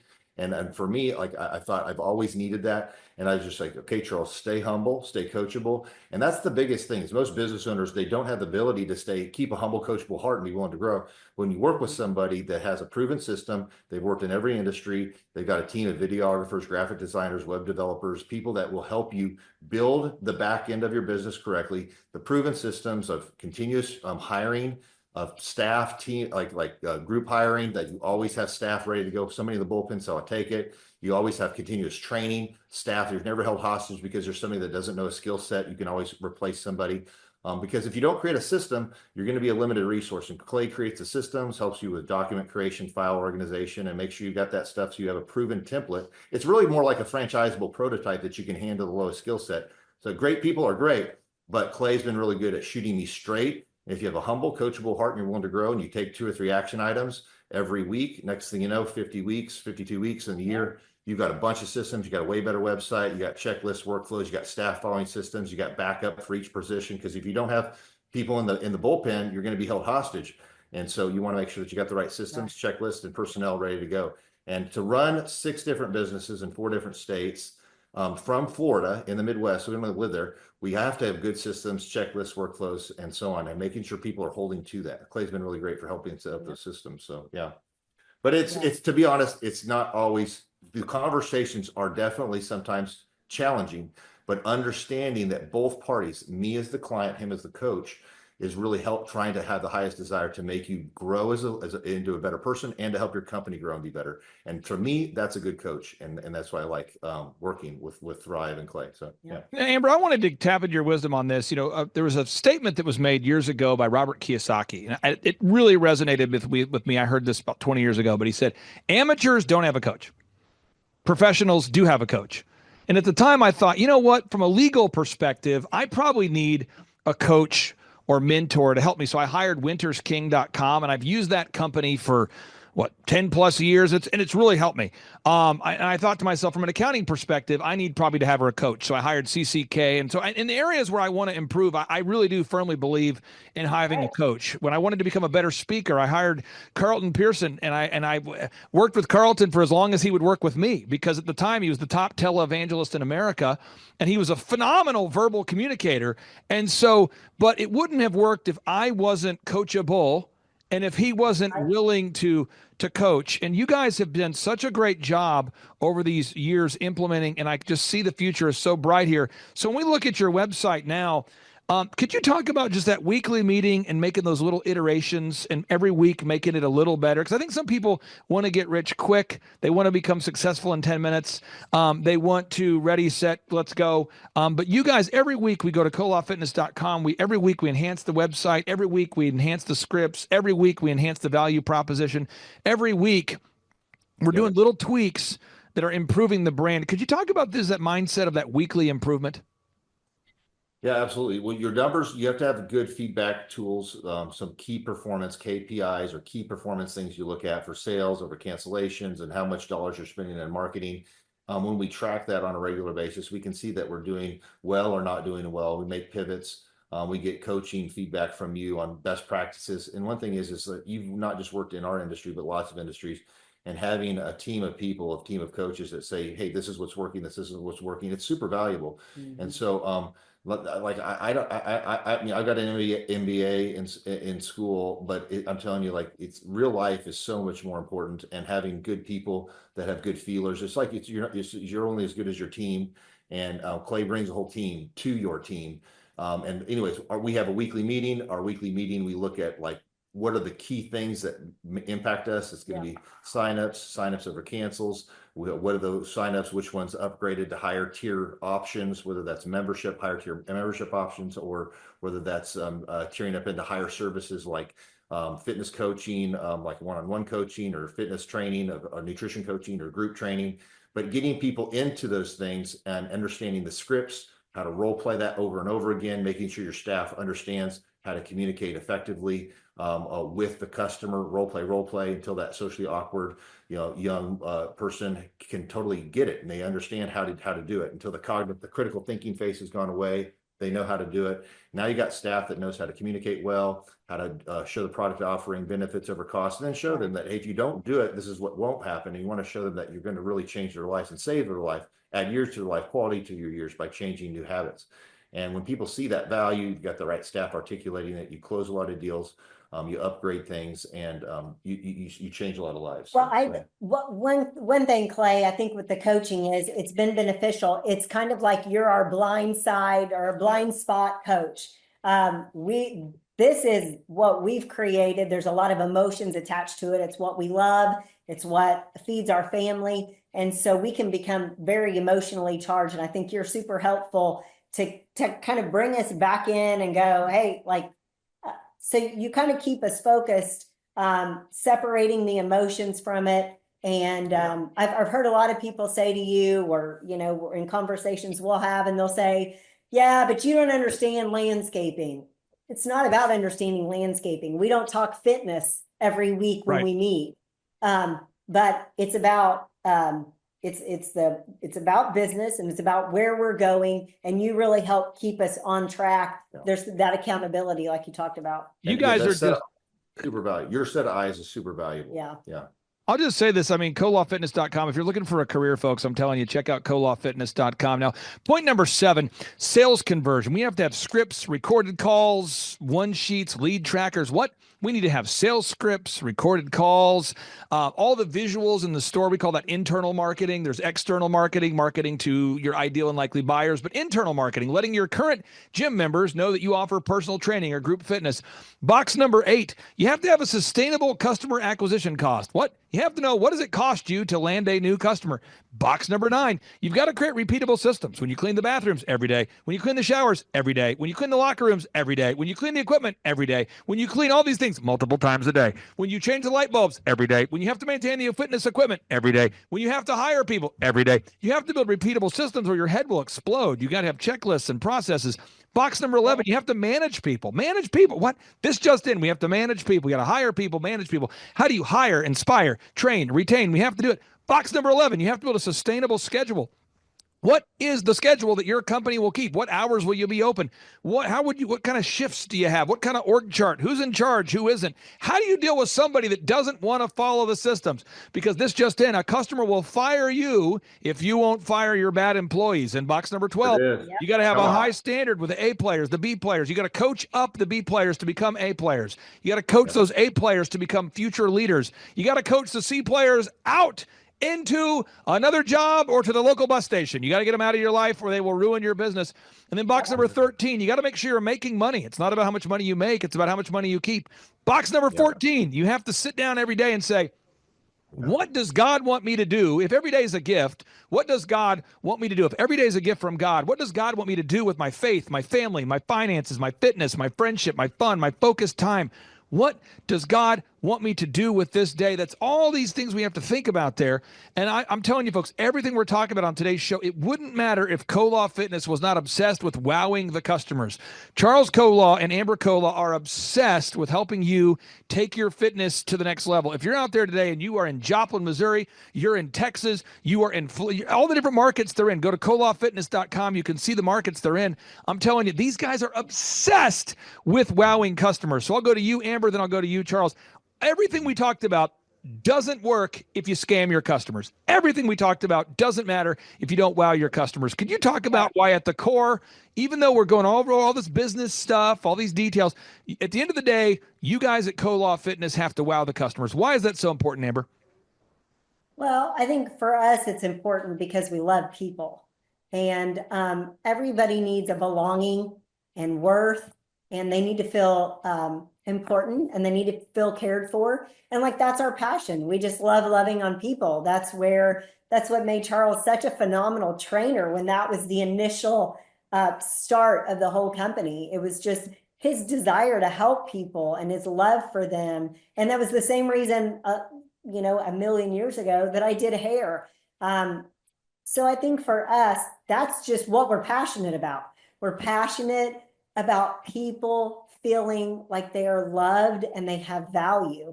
And if we can pass that on through all of our front desk staff, if we can open more locations and bring in that many more people in these communities to feel loved, excuse me, and also spread the gospel at the same time, let them know God loves you, And so that's really what drives our passion in the coaching and development, even of our staff.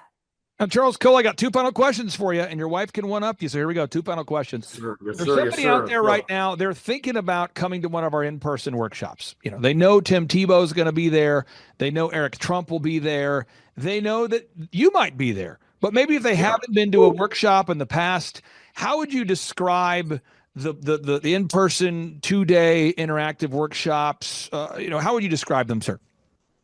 It's raw and real. I mean, if you really want to if you really, really, really want to build a company, not just get like if you go to school, you get a business degree, they would say Clay's program is, business without the BS. There's no bull crap. He tells you the proven system, real proven systems that have grown and scaled hundreds, if not thousands of companies, add millions, we are millions of dollars more in revenue because of these systems that we've implemented.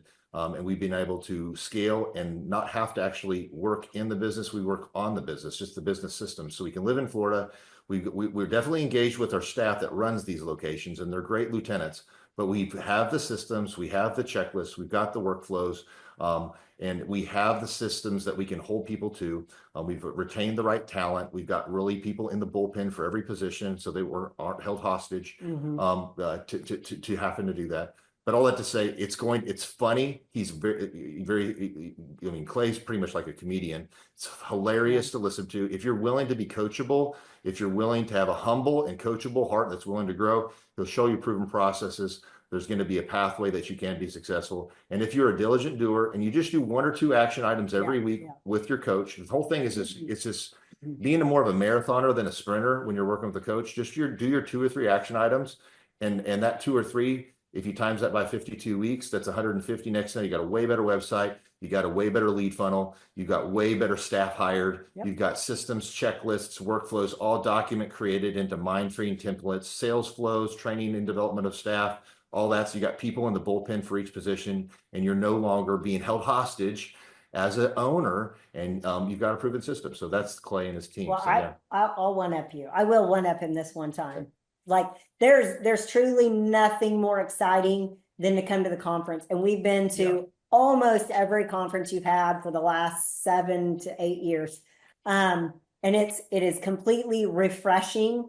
I always get something new out of it. It's very practical.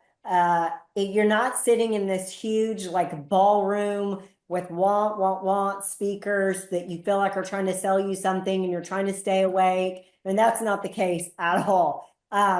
It's kind of a circus with a whole lot of, there's a whole lot to take home. Even if you go to the conference and you decide, hey, this is not for me right now, or coaching is not for me, hands down, you will leave with practical business application items.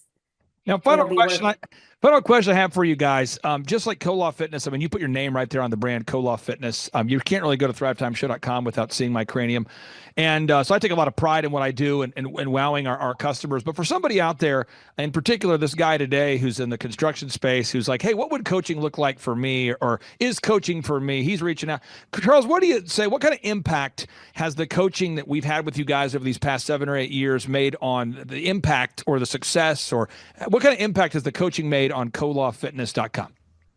Well, I want to say first off, personally, I've developed a great friendship with some really great people. And I thought that's been huge for me. That's personally.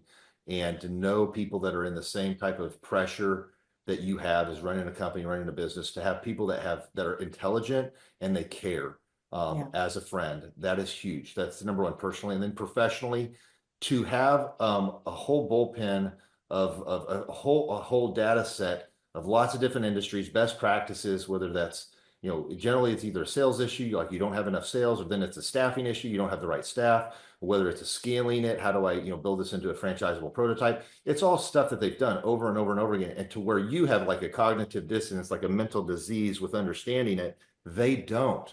And when you have somebody that gives you peace because it is something they've done before, it's priceless. So, yeah. Yeah. Oh, I would say that you were talking about it hasn't just affected us in our business, but it has affected us in our personal life too, because all of these things that you learn can be rolled over into your personal life. Yeah. So that's been huge. And like Charles was talking about, the connections that we've made with other business owners.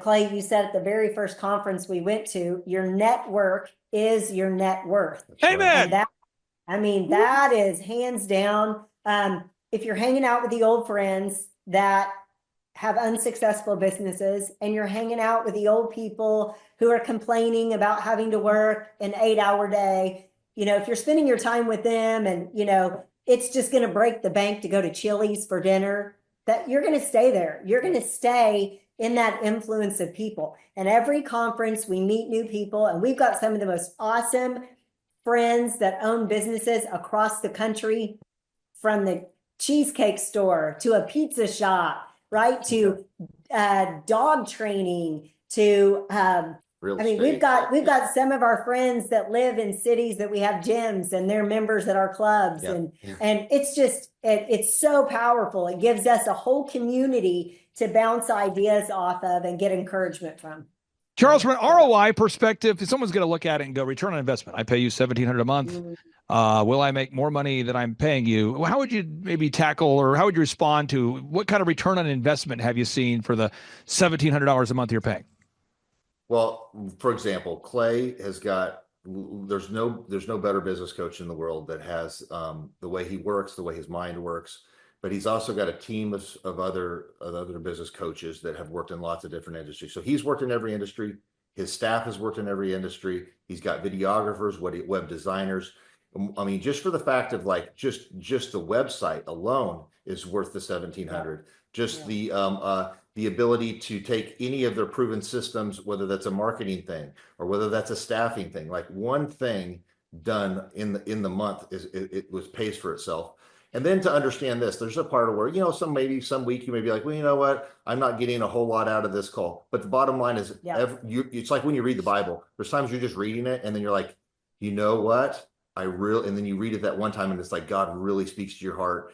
And the whole truth is, it's like there's no way that you can get that kind of value for $1,700 to have a whole team of coaches, graphic designers, web developers, anybody that has that type of knowledge, you know, in your back pocket. And then and the whole thing is run your business with being somewhat conservative. Make sure you don't run it to the edge all the time. But by doing that, you have that skill set. You have those tools on your tool belt. Yep. And I just think it's just like the cost of doing business. Like just understand it. That's what I think there's a sometimes the payment we make, I feel like, is peace of mind, even because there have been multiple times throughout the years that we will either be butting heads on something, we're super confused about something, we're fearful about something in the market's changed, and it's a quick call to Clay. And so that quick call to Clay, and he's outside the situation and he has other data points. I mean, we've had times that Clay, you got a quick response and you can tell us and direct us real quickly and we're right off the phone. And there's other times you'll go, I'll call you right back. And Clay will jump in and he'll call his other contacts and get back with us. Sometimes it takes longer, but there are times when you feel that way, when you're like, is this worth it? You know, I don't feel like we're doing much right now, or we're not growing.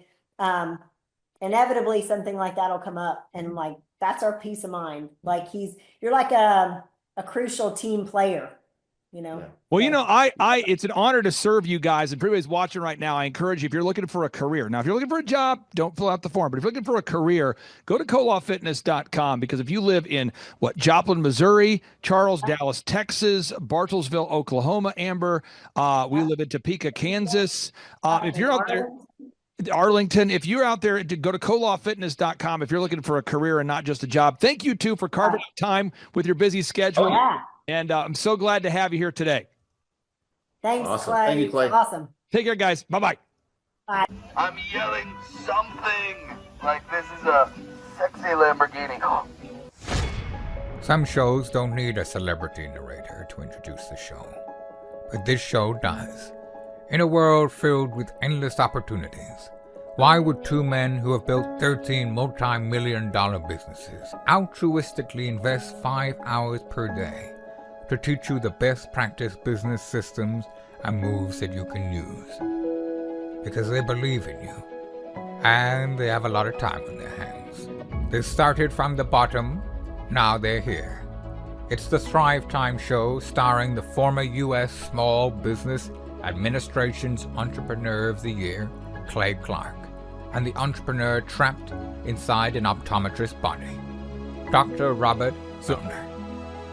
2 men, 8 kids, co-created by 2 different women, 13 multi-million-dollar businesses. We started from the bottom, now we're here. We started from the bottom, and we'll show you how to get here. Started from the bottom, now we're here. We started from the bottom, now we're here. Started from the bottom, and now we're at the top, teaching you the systems to get what we got. Colton Dixon's on the hooks, I break down the books. Z's bringing some wisdom and the good looks. As the father of 5, that's why I'm alive. So if you see my wife and kids, please tell them hi. It's the CNC up on your radio, and now 3, 2, 1, here we go. We started from the bottom, now we're here. We started from the bottom, and we'll show you how to get here. Started from the bottom, now we're here. We started from the bottom, now we're here. We started from the bottom, now we're here. We started from the bottom. Yes, yes, yes, and yes. Thrive Nation, it's a very special occasion because on today's show, we're joined by a real thriver. He could be, you might say, this guy looks like a hologram. he looks like an idealized hologram. This guy could be a male model, but no, he is an actual entrepreneur, a real client, a wonderful man. We've had the opportunity to meet in person during multiple in-person workshops. He comes from the great state of Iowa. Josiah Ragsdale, welcome onto the Thrivetime Show. How are you, sir? I'm doing great. So I got to ask you, how did you originally come in contact with us there, sir? Actually through Spotify. Yep. Through Spotify. Okay. Do you remember what you were doing on Spotify? Were you looking for business shows, or was it recommended, or how did you find the Thrive Time Show? I think I was looking for business shows because so at the time I was actually in school to build like custom cars, and then I was working on a dragster, and so like I was looking for some more. I've never liked listening to music, so I was looking for either an audiobook or a podcast or something, and ran across your guys' business show because I always figured I'd open up a custom car shop, and then so that's kind of how I found you. So now, for anybody out there that wants to verify that you are a real person, the website is autoliftserve.com, autolift and serve, SERV.com. Josiah, could you share with everybody out there who wants to verify you're a real person? What's your first and last name, and what's the name of your company? yeah, it's Josiah Ragsdale, and then the name of the company is Automotive Lift Services. And what kind of services or solutions do you guys provide there? I think a lot of people are curious about that. What kind of services do you provide at autoliftserve.com? Sure. So kind of our main niche is obviously fixing lifts, because we generally will prioritize speed of repair. So like we offer like 48-hour repair times guaranteed. But otherwise, as far as the rest of the equipment in the shop, if it's in a shop, like in the mechanic side, whether it be exhaust ventilation equipment or air compressor equipment, we service it and sell it as well. But lifts are our main bread and butter. Now, what I wanted to do on today's show is really brag on you and kind of go through some of the wins that we've been able to work on together, because I think sometimes when people think about a business coach or a business consultant, they may think about a motivational guy. They may think about some sort of motivational, feelings focused, almost like business therapist, but that's not what we do at all. We focus on implementing a linear path to help real business owners grow their real companies. So we're going to go through all 14 steps today. So step number 1, revenue goals. I'm not asking you to share on today's show what your yearly revenue goals are, but why is it important for you as a coaching client and a business owner? Why was it important for you to figure out how much money you needed to do per week in sales to hit your goals, and what your yearly goals actually were? Yeah. So I mean, without knowing our yearly goal, there's no way to break down into what you need to hit per week. Because like that's a really important thing that we start with every single Monday morning, just between the my service manager here and myself, is like figuring out, okay, this is how much cash we need to break even for this week, and this is how much cash we need to break even or should need to break even next week, and then this is what we need to make a profit. And here's our goal for profit. So I don't know how you would stay in business without knowing it. So okay, so let's drill into that for a second. Are you coming to our workshop coming up here in March? Are you coming to that? I will not be, unfortunately. Nope, we've got a 2-month-old baby, so he's not moving yet. Okay, well, let me pull this up real quick so people can see that you've been to a workshop, though. So you've been to a workshop. Yep. And I'm just going to throw out some ideas for anybody out there watching. We have Eric Trump. That's President Trump's son will be there. Robert Kiyosaki, best-selling author of Rich Dad, Poor Dad. Eric Trump obviously runs the Trump Organization. They have thousands of employees. We have Robert Kiyosaki, the best-selling author of the Rich Dad, Poor Dad series. We have Tom Wheelwright, one of the most respected wealth consultants on the planet. And people say to me, Clay, man, that's got to be hard putting together an event like that. And I say, well, we can define hard, but I'll just tell you this. It's about $175,000 for me to put on that event. And someone says, huh? Real numbers that you put out up front. You say, where does that go to? Well, you got the president's son here, so you need security. You need great security. We need all the police and all the law enforcement to keep him safe. You've got audio and visual people that work all weekend, and they set up for the event. We've got food. Anytime you try to feed a small army of people, which will be 400 people, think about it. Even if the average person, if we only invested in $20 over 2 days to feed them, that would quickly add up. But it's not $20. So you're talking about $50 of food per person. You've got the security.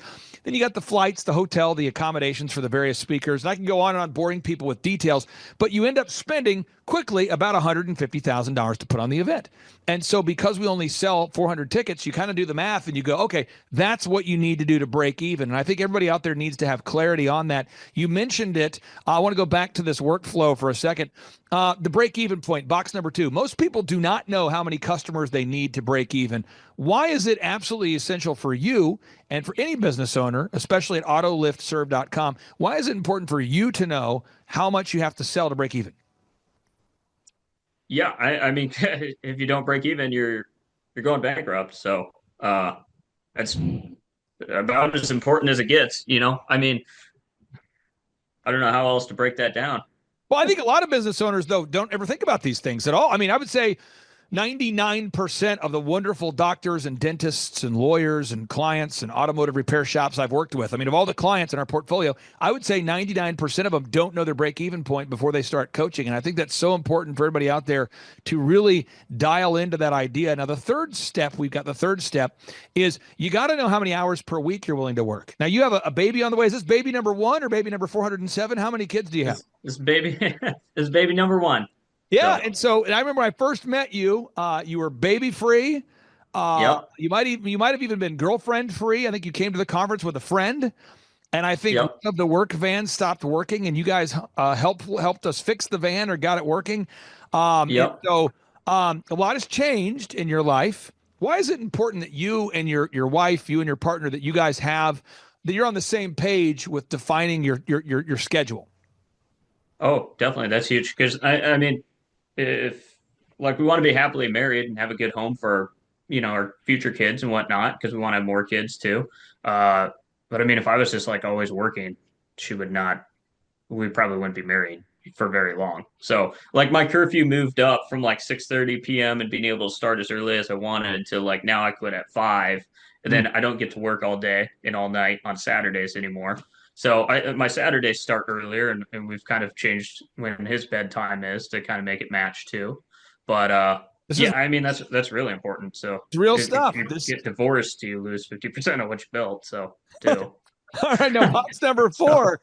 Defining your unique value proposition. What is it that makes your company unique? So that's one thing we do with every client. We help you achieve that. But let's talk about autoliftserve.com. What do you guys do differently, autoliftserve.com, from your competition? What do you do that makes you unique in the world of business? Yeah, so we guarantee that we'll fix the lift within 48 hours or it's free. Like we'll try and get people over to our maintenance plan right away. That's kind of our biggest thing because most people you go to, you're going to go ahead and you're going to call them. They're going to come out, diagnose it, bill you for that, and then they're going to order parts. You're going to go through. It's like a 30 to 60 day lead time on a lot of repairs. And kind of what we do is we'll go ahead of that and we'll go, okay, hey, for let's say $100 a month, whatever, we'll cover your lift, and then if anything breaks, we'll come out and have it fixed within 48 hours, where you don't have to pay for it that month. So again, you've thought through this, and you have a coach that works with you every week. Let's talk about this here. Moving on to box number 5, branding. That's the website, photography, video, logo, print pieces, video testimonials. How has improving your branding impacted your ability to go out there and sell in a competitive marketplace? Oh, yeah, that's impacted a whole lot. I mean, like even when I was first showing up, like we were like right after starting up with you guys, like the difference between me going in and Dream 100 marketing beforehand and afterhand was huge. Because like before I'd go in, they'd be like, okay, this is just some guy off the street, clearly. Well, afterwards I went in, like we got into the Gabus group here in Iowa, and I was talking to one of them there, and they thought we were part of like a franchise. They were like, oh wow, are you a franchisee for this company or whatever? And I was like, that was the point that made me think like, oh wow, our branding's like really jumped quite a lot, and that's helped a lot because now they weren't as worried about like, oh, do you know specifically how you're going to fix this or what you're doing? Now it's more so like, okay, this is a legit company. We're not worried about it. Just book them. I'm telling you, folks, people do judge a book by the cover. People do judge you based upon your branding. It's so important you nail it down. Box number 6, the 3-legged marketing stool. There's got to be a way that every business owner out there that you can stably, consistently, methodically market to your ideal and likely buyers. There's got to be a sustainable, proven way for you to market to your ideal and likely buyers. Can you talk about the impact that it's had having someone like Andrew, one of our coaches, working with you to make sure that you're diligently implementing a three-legged marketing stool? Yeah, definitely.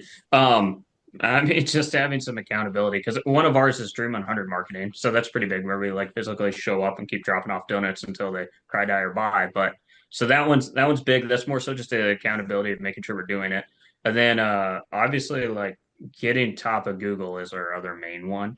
And then we're kind of we run a lot of retargeting ads, stuff like that. We're cranking that up. So like those are two boxes that I really know nothing about, and so Andrew kind of takes everything from there. Like we have Lucky Orange on the website. Him and I go through it on our coach calls every week, and we kind of scroll through and see if there's stuff that could be have people hanging up on or getting caught on and whatnot. But that's pretty much. I mean, he's pretty much taking on all that. Like we write some content too. You guys write a ton of content. But yeah, that'd be huge. I would have no idea what the heck to do with that without you guys. So if you didn't have a team helping you get to the top of the Google search results, A, could you do it? And then B, what kind of impact has it made on your business being top in the Google search results? Sure. Yeah. Could I do it? I probably could. It'd be horrible though. It'd take me way longer, and cost a lot more money because I would have screwed it up royally many times.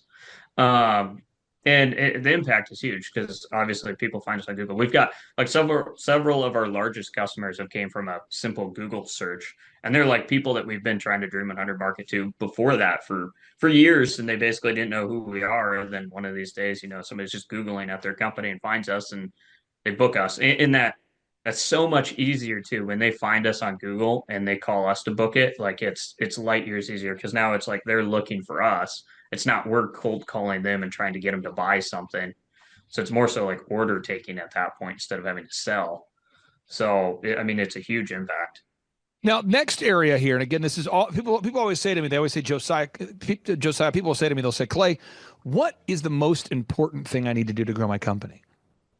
And I would respond rhetorically, not in a difficult way. I'm just saying, well, what's the most important ingredient that makes cookies?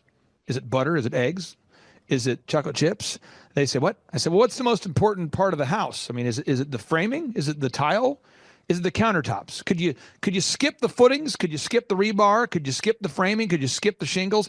It's all of those things working together. And I think a lot of people really don't think about business that way because of our educational system and the biases that are presented there. So box number 7, you got to create a sales conversion system. It's a sales conversion system. You have to have a system that we're talking about scripts, recorded calls, one sheets, pre-written emails, lead trackers, tracking the results.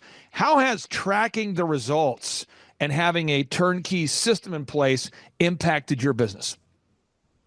Yeah, tracking results is absolutely huge. The lead tracker is probably the biggest, most game-changing thing we've done is with you guys. Is because now we've got like one spot all of our notes are in, and it's nice and simple. We went through with Andrew, so it's just like if it's a white box, that just means we need to keep calling them. They haven't booked. If it's green, they're booked. If it's red, it's they said no. But that simplified everything. I mean that's definitely the biggest one. The script, that's kind of always a work in progress. We go through that with Andrew relatively consistently too, because there's a lot of different steps and a lot of different questions that customers have depending on what they're calling on. But it's huge without what we have now, and I would say our stuff right now is nowhere close to being done. Like it still needs a lot more revisions, but without having it right now, like we definitely would have sold the wrong equipment into many shops, and that would have been a big problem. Now we move on here to the next box here, folks, going 90 miles an hour. This is how you do it. Box number 8. You have to determine your sustainable customer acquisition costs. What does it cost you to get a new customer? You have to know, what does it cost to obtain a new customer? Do you have a tracking sheet? Do you know how much you're spending on advertisement? You have to know that. Box number 9. You've got to create repeatable systems, processes, and file organization. Repeatable systems, processes, and file organization. Now, this is not a fitness advice to anybody out there, but I'm going to give you an example. One of my clients is unbelievably fit. I mean, this guy is looking incredible. And he made the comment to me years ago. I said, "You look great." And he said, "Thank you. I pay for it." And I remember he said that like he'd been thinking about it. And I said, "Man, you look great." And he goes, "Thank you. I pay for it." And I was thinking, he was ready for that response. And so I said, can I ask what that means? He's like, I pay for a trainer 7 days a week. So 7 days a week, I have a trainer, somebody who's a coach who pushes me. And I said, you look great. You've had a trainer. This is a guy in his mid-40s. I'm like, so you have a trainer 7 days a week? He said, yeah. I said, can I ask why? And I kind of knew why, but it helps to hear it from somebody else. And he said, because if I don't, I'm going to go to the gym. I'm going to have the workout pants on, the workout shoes on. I'm going to be there, and I'm not going to work out. And if I do, I'm not going to push myself. And so I have a trainer that pushes me for 40 minutes a day and who pushes me. And I said, what do you pay per session? True story. He said, $100 a session. I said, so you're spending per week $700 a week. He said, yeah, that's why I look like I do. I mean, that's something I've invested in. Now, again, I hear that all the time with people that have a great lawyer. They say, man, your legal systems are dialed in. They go, yeah, I pay for it. I have a lawyer. I see people that are phenomenal in the game of investing, and they go, yeah, I pay for it. I have a financial strategist. I think everybody in any area of our lives where we want to get better, we need to have a coach of some kind. Could you talk about the impact of having a coach, what that's done for you, having somebody like Andrew that actually gives a crap about your business, that actually is 100% focused on he meets you every week, knowing it's a flat rate, but also knowing that you have somebody that each week is going to follow up with you and make sure that all these systems are being implemented. Can you talk about the impact of that?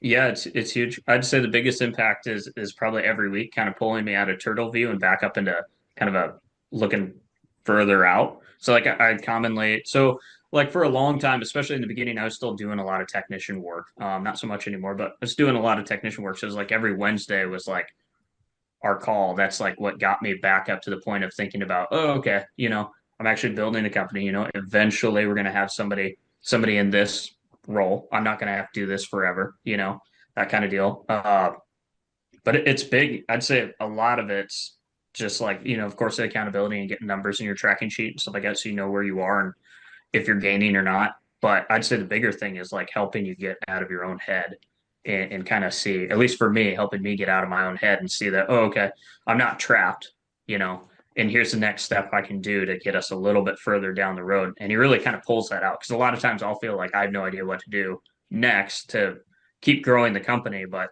in my conversation with him, a lot of times he can kind of pull that out just through us talking, and then it's like a lot more clear on how to keep growing. I find it very interesting that all of the people I've met in my life who are very successful, they all have a coach, an advisor, or somebody that pushes them. The guy that I meet that has like the jacked up haircut is normally the guy that cuts his own hair. The guy that I meet that has a really, really nice car typically did not hand make the car. They typically reached out to someone who was proven to be an expert in the car making, and they bought the car from the Ferrari dealership, from the Lamborghini dealership. The guy who has the great haircut typically has a professional they're hiring. And in business out there, if you feel stuck, you've got to implement all these systems. So box number 10 and 11, box number 10, you've got to learn how to manage people. And that's not something that's normal, managing people. Do the people on your team know what their jobs are? And are they being held accountable for doing those jobs? Do the people on your team know what they're supposed to be doing? And are they doing those things? Could you talk about the impact of having a coach, how much that's made on your ability to manage people?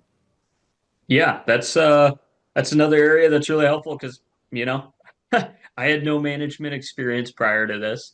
I don't connect with a lot of people very well either. So I don't, it was like basically every single week I just have a problem we go over with Andrew on like some kind of crazy thing that I didn't think people did, which is probably the most common thing. That's like, why is this like this is the job, this is all you got to do. Like, what's the problem here? But Andrew's very helpful in helping us figure out, how to manage people. I'd say a big part of helping me manage was helping me get the group interview going and rolling properly, because that has probably been the biggest influence on helping me manage people better, is maybe kind of moving some people out sooner and or moving some job shadows in, which kind of speeds people up then a little bit too. Yeah. But like none of that, I wouldn't have figured out any of that without him. Now we move on here to the final couple steps here is you have to create a repetitive weekly schedule. You have to schedule a time every week for the group interview like we talked about, or your daily huddles. And that's something we work with, teaching our clients how to time block and build a schedule that works for them.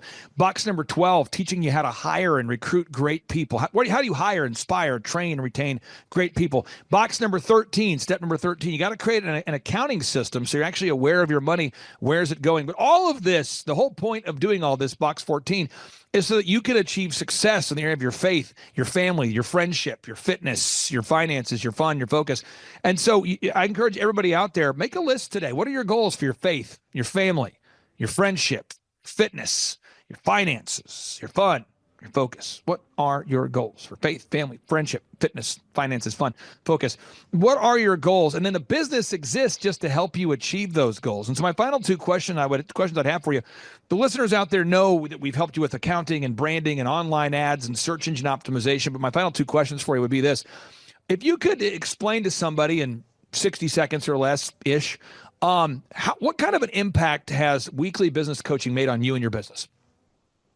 Yeah, it's made a huge impact. I mean, like I said, I don't think we would be anywhere close to where we are right now, if even still in business without it. It's like you guys have really helped just continue growing, because like without you guys we wouldn't have our website cranking, we wouldn't have a bunch of leads, I'd probably be stuck in my own head. I'd probably still be stuck as a self-employed technician, and not have really figured out how to get out of that phase. Like I really think I'd be stuck there for many years without a weekly call.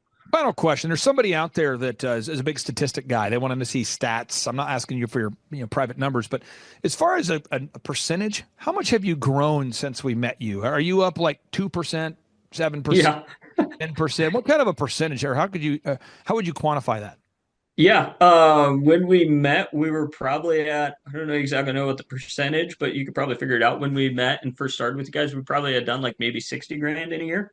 And we probably now do more like 2 million to 2.5 million in a year. So you would say let's just do some math here. So if I take 2 million and I divide that by 60 grand, we could say you're up 33 times. Yep. That's an accurate number. You guys have grown 33 times. That's powerful. So I encourage everybody, go to thrivetimeshow.com. I have two calls to action for everybody out there today. First off, I want everyone to go to autoliftserve.com. And even if you don't know why, share this link on your socials, because what it does is it helps my wonderful client, Josiah, it helps Josiah to rank higher in the search engine results. So if you just share a link to autoliftserve.com, it does help him rank higher on the search results. Second thing, if you want to come to one of our in-person workshops, you just go to thrivetimeshow.com. The tickets are always $250 or whatever price you can afford. So we've made it affordable for everybody. That's thrivetimeshow.com. They're $250 or whatever price you can afford. How would you describe the workshops? You've been to the workshops. You've done the 13-point assessment. How would you describe the free 13-point assessment and the workshops? Oh, the workshops are a blast. It's like you're in a room with a ton of other people who want to do the same thing.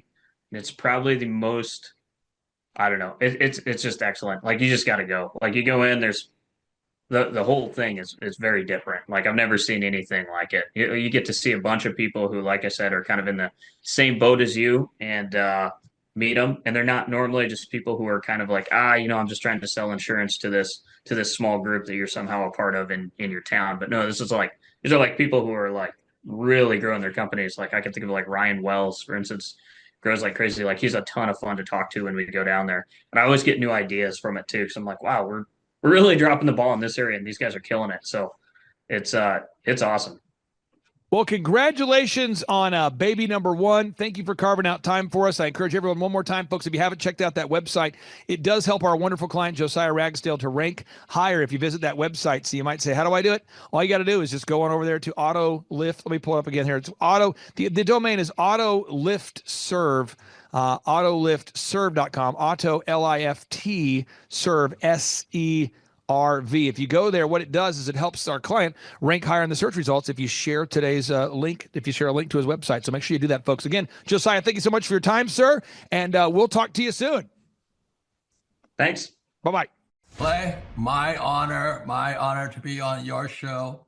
And thank you for all you do. I hear the ripple effects from you are good ripple effects. You know what I mean? People rave about what they learned from you. So congratulations. Sean, guess what's happening on June 5th and 6th right here in Tulsa, Jerusalem?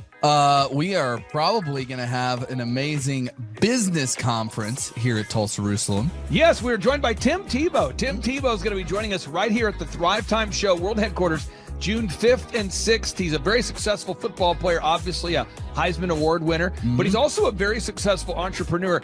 Now, when you work with real clients, Sean, real clients you really work with to help them grow their companies, do you ever hear a business owner tell you that they didn't have time to get something done?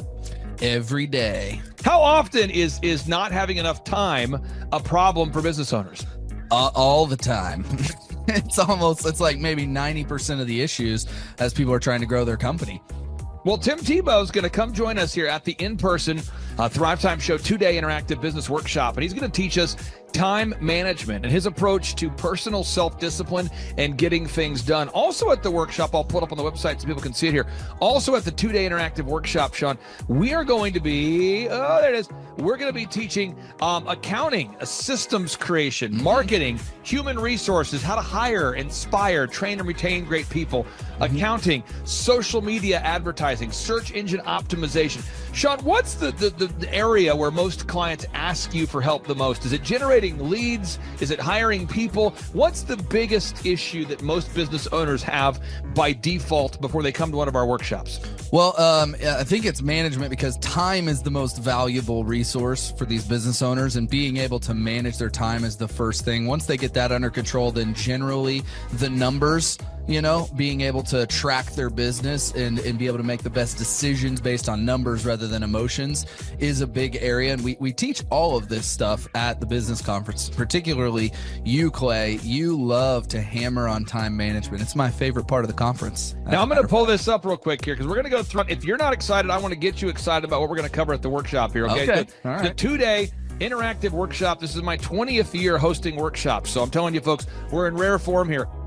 So one is the idea of establishing your revenue goals. I think most entrepreneurs don't know their revenue goals. Would you agree, or am I off my rocker? No, that's totally a very important point we do with every one of our new clients that come on board, is we have to establish the revenue goals. And generally speaking, we have a vague idea, but not an exact idea that can be engineered down into like the daily goals for sales. And so that's a really big one. Now, next is the break-even numbers. What kind of sales do you have to do to even break even? Yeah. Third is, how many hours per week do you want to work? What is your ideal schedule as an entrepreneur?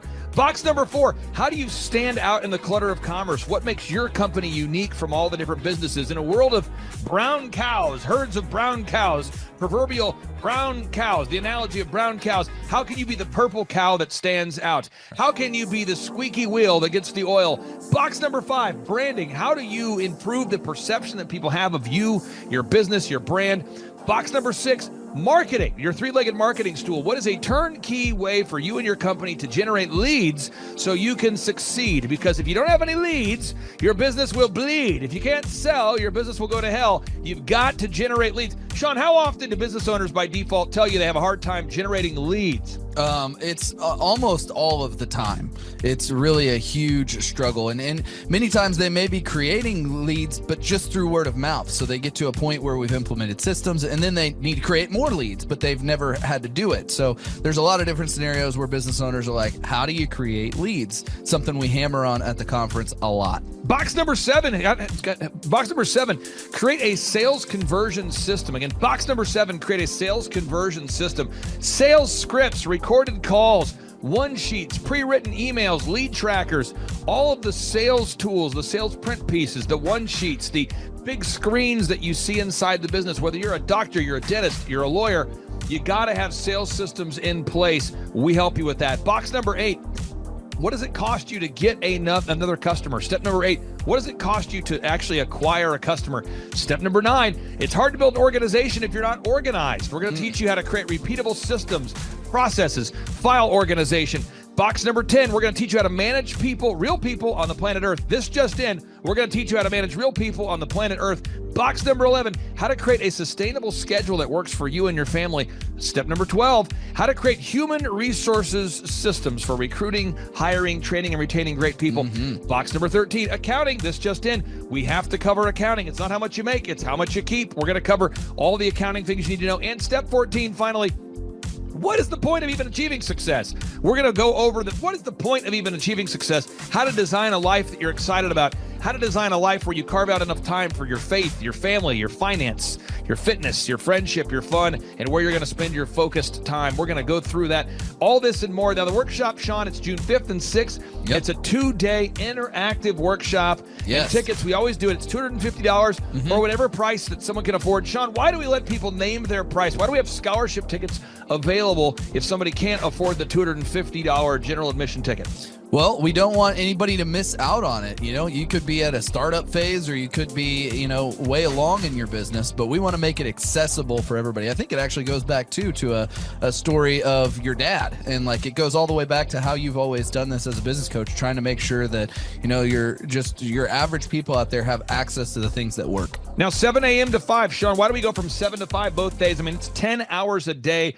20 hours of training over 2 days. Why do we do 10 hours a day, Sean, of back-to-back workshops? We do a 30-minute teaching session. We do a 15-minute question and answer session, and then we take a break. 30 minutes of teaching, 15 minutes of question and answer, then we take a break. Why do we do that format, Sean? That format is so that we can keep people engaged and not just sitting there listening, but also getting involved. We really encourage people to ask questions, and that's really where the juiciness of the conference comes out, is you can put your personal situation and your questions on the board, and Clay will tee off and give you direct advice. Even without being in our coaching program, you can get direct coaching from Clay. It's really a very engaging format. I enjoy it a lot. Sean, final 60 seconds pop quiz here. What date is the conference? June 5th and 6th, 2025, this year. Question number 2, who's our keynote speaker coming to the conference there, Sean? Tim Tebow is our keynote speaker. Sean, question number 3, how much does it cost to come to our in-person 2-day interactive business workshop right here in Tulsa, Oklahoma? I think it's, did you say it's $250 or whatever you can afford? That's right, $250 or whatever you can afford. Sean, how do you spell Eric Trump backwards? P-M-U-R-T-C-I-R-E.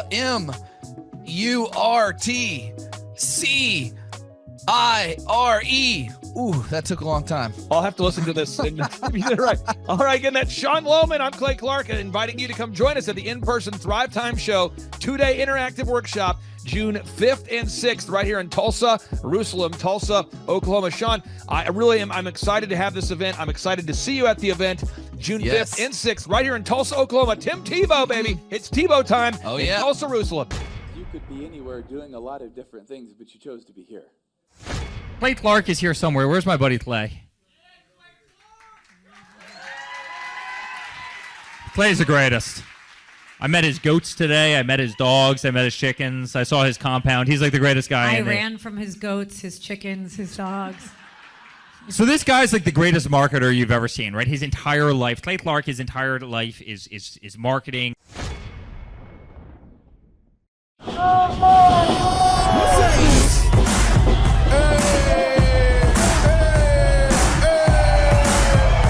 Hey guys, Luke Erickson here with the Thrivetime Show.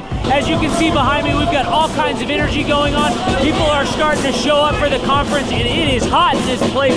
We got grill guns over here. We've got people playing the drums. We've got fire breathers, and man, people are so excited as they come in. The conference is kicked off. This house is packed. We've got Aaron Hansis with Sean Holmes up there. We've got Steve Currington with Total Lending Concepts up there talking about what is possible when you just implement, when you do the proven system. It's so exciting. People are going crazy. Guys, Luke Erickson with the Thrivetime Show here with you. It is day 2 and the energy is high. People are so excited to be showing up. The team is ready. Come on, let's see what it's like to go on in for day 2. Follow me.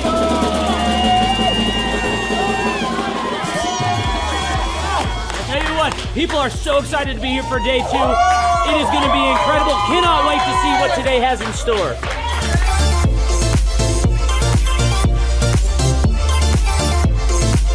right now, here at the conference, we've broken into groups going over search engine optimization. And I know for most of us, myself included, if you hear that term, you go, what is that? What does that mean? That's too techie for me. Well, our experts are breaking it down for people so that you can clearly understand how to come up top in Google. It's doable. It's possible. Now we're in the middle of a break, and what we like to do is we like to give you as much tangible and relevant information from about the start of the hour for 45 minutes. Then we take approximately a 15-minute break to allow people to connect with other entrepreneurs around them, bathroom breaks, and also use this time to just really digest all of the good information that you're receiving the whole time. Right behind me, we've got Bob with his grill gun, melting an ice sculpture. It is awesome. The ice sculpture represents our life, right? It's here for a time, but we all need to have the sense of urgency to implement the things that we're learning so that we can make the most of the time that we have. I heard about it on the podcast. Started listening to the podcast, became a fan, and then figured out about the workshop. I own an insurance and financial services agency, and I was hoping to learn from the workshop systems and processes. I'm big on systems and processes and always learning better ways to run a business more efficiently. The atmosphere's second to none. It's a high energy, really cool atmosphere to be around. Contagious, I would say. Just something every entrepreneur, I think, would appreciate and love. I'd say humorous, high energy, and full of substance, which I think is the key. A lot of business coaches or seminars maybe are high on motivation and making you feel good, but don't have a lot of substance that you can take back and implement, the following Monday, where his does. Man, there's a lot of valuable things. I'm gonna say, this is my second workshop. The first workshop I took back really the importance of a group interview. I used to spend hours and hours interviewing people, screening resumes, and that saving my time on that part is valuable. It was that and then the sales scripting that have been two major things just so far. Man, I think they're missing out on, expert advice from somebody who's been there, done that, built companies, has learned a lot of lessons. That's what I'm always looking for, is somebody that I can learn from that's ahead of where I am. And I think if you choose not to come, you're missing out on a lot of good advice that could help your business. Hi, I'm Aaron Antis with Shaw Homes. I first heard about Clay through a mortgage lender here in town who had told me what a great job he had been doing for them, and I actually noticed he was driving a Lamborghini all of a sudden, so I was willing to listen. In my career, I've sold a little over $800 million in real estate. So honestly, I thought I kind of knew everything about marketing and homes. And then I met Clay, and my perception of what I knew and what I could do definitely changed. After doing $800 million in sales over a 15-year career, I really thought I knew what I was doing. I've been managing a large team of salespeople for the last 10 years here with Shaw Homes. And we've been a company that's been in business for 35 years. We've become one of the largest builders in the Tulsa area, and that was without Clay. So when I came to know Clay, I really thought, man, there's not much more I need to know, but I'm willing to listen. The interesting thing is our internet leads from our website has actually, in a 4-month period of time, has gone from somewhere around 10 to 15 leads in a month to 180 internet leads in a month. Just from the few things that he's shown us how to implement that I honestly probably never would have come up with on my own. So I got a lot of good things to say about the system that Clay put in place with us, and it's just been an incredible experience. I am very glad that we met and had the opportunity to work with Clay. So the interaction with the team and with Clay on a weekly basis is honestly very enlightening. One of the things that I love about Clay's perspective on things is that he doesn't come from my industry. He's not somebody who's in the home building industry. I've listened to all the experts in my field. Our company has paid for me to go to seminars, international builder shows, all kinds of places where I've had the opportunity to learn from the experts in my industry. But the thing that I've found working with Clay is that he comes from such a broad spectrum of working with so many different types of businesses that he has a perspective that's difficult for me to gain because I get so entrenched in what I do, I'm not paying attention to what other leading industry experts are doing. And Clay really brings that perspective for me. It is very valuable time every week when I get that hour with him. From my perspective, the reason that any business owner who's thinking about hooking up with Thrive needs to definitely consider it is because the results that we've gotten in a very short period of time are honestly monumental. It has really exceeded my wildest expectation of what he might be able to do. I came in skeptical because I'm very pragmatic, and as I've gone through the process over just a few months, I've realized it's probably one of the best moves we've ever made. I think a lot of people probably feel like they don't need a business or marketing consultant because they maybe are a little bit prideful and like to think they know everything. I know that's how I felt coming in. I mean, we're a big company that's definitely one of the largest in town. And so we kind of felt like we knew what we were doing. And I think for a lot of people, they let their ego get in the way of listening to somebody that might have a better or different perspective than theirs.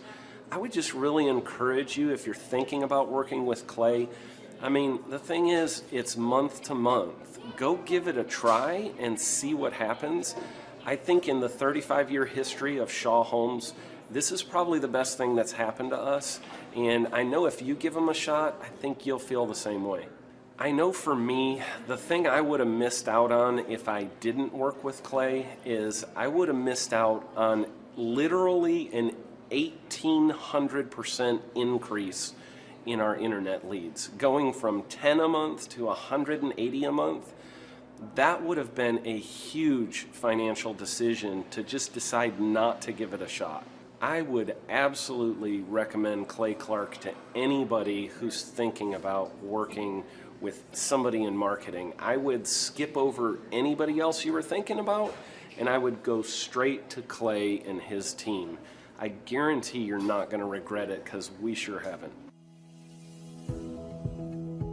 My name is Danielle Sprick, and I am the founder of D Sprick Realty Group here in Tulsa, Oklahoma.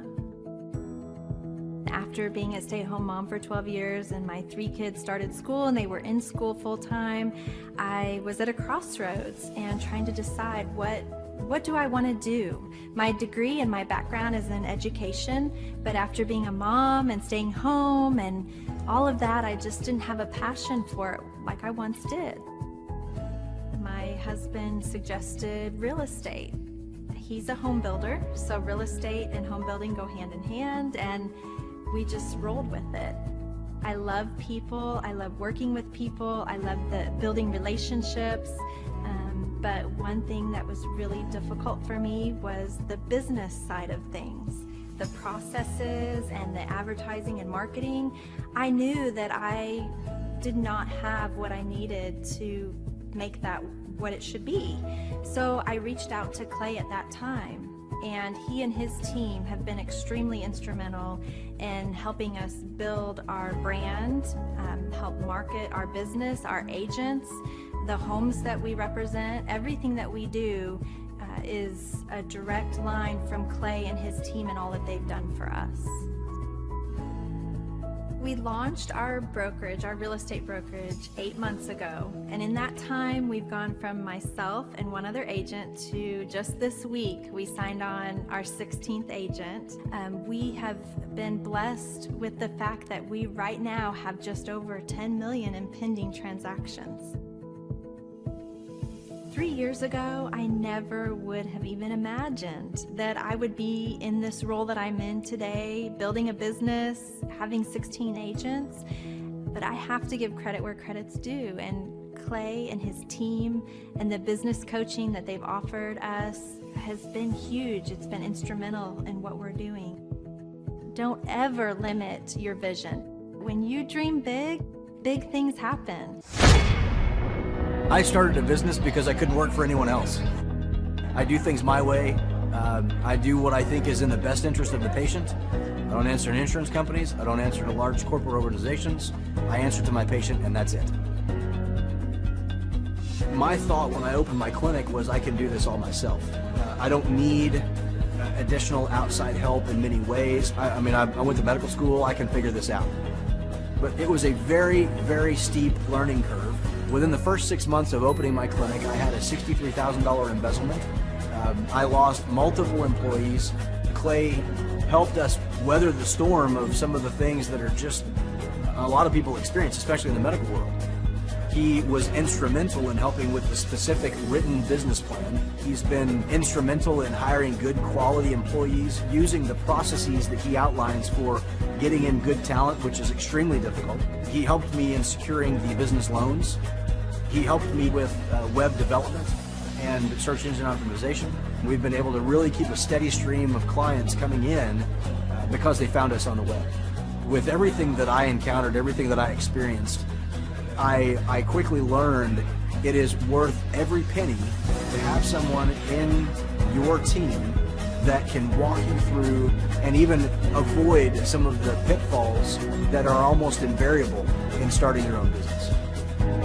I'm Dr. Chad Edwards, and I own Revolution Health and Wellness Clinic. Clay, my honor to be on your show, and thank you for all you do. I hear the ripple effects from you are good ripple effects, you know what I mean? People rave about what they learned from you, so congratulations. And we went from expecting maybe 250,000 this year to we're at 400,000. Hi, I'm Kelsey with K&D's Woodward Finishing. I'm business owner at 23. So I've been working this K&D's company for about 5 years now, and we started working with Thrive not too long ago. And we went from expecting maybe 250,000 this year to we're at 400,000. That's what we're going to hit or exceed. So we're pretty excited about that. It's been pretty much just listening to what they have to say. Their hiring process has just really been incredible as far as finding good quality help, and the just the accountability of meeting up with them weekly, and like such good insight, the resources that they have for specific business questions. It's all been really incredible. It's been a great experience, so I would recommend it to anybody. What I've seen from Clay and his group at Thrive is they'll give you a simple system, and it's the simple systems are the ones that people can wrap their brain around. They're the ones that people can work with on a day-to-day basis. Hi there, my name is Stephanie Pipkin. I am 24 years old and I own Black River Falls Cleaning Services. We opened in April of 2019 and it is now mid-June of 2020.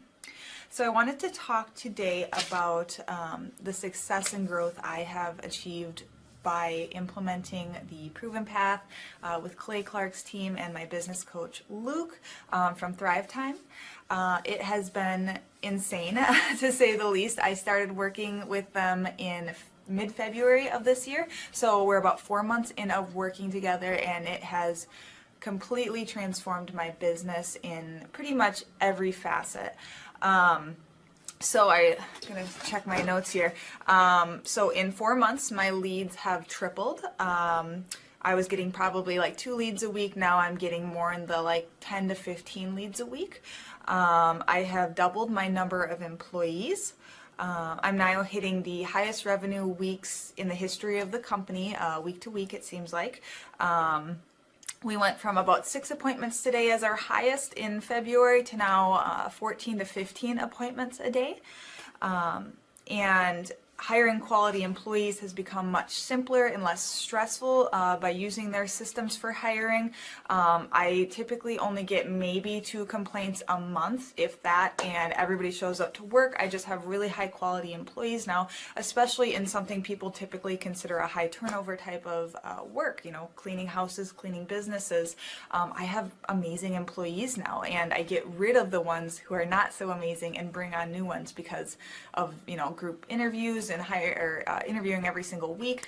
It's just been great, and I don't waste as much time on low quality candidates anymore. And your coach will hold you accountable. I mean, which I love. Again, the tough love is really great. You know, Luke's like a stern father figure, but he's also nice, but also stern when he needs to be, when I'm being lazy and not doing the things that I know I need to do because I don't want to do them. So that's just great. Worth every penny. I mean, I'd pay him $1 million a month if I can, and maybe someday I'll be able to, but I would just say go for it. If it seems like a good fit, just go for it. Do what they say, even if you think it's stupid or ridiculous, just do what they say because it'll work.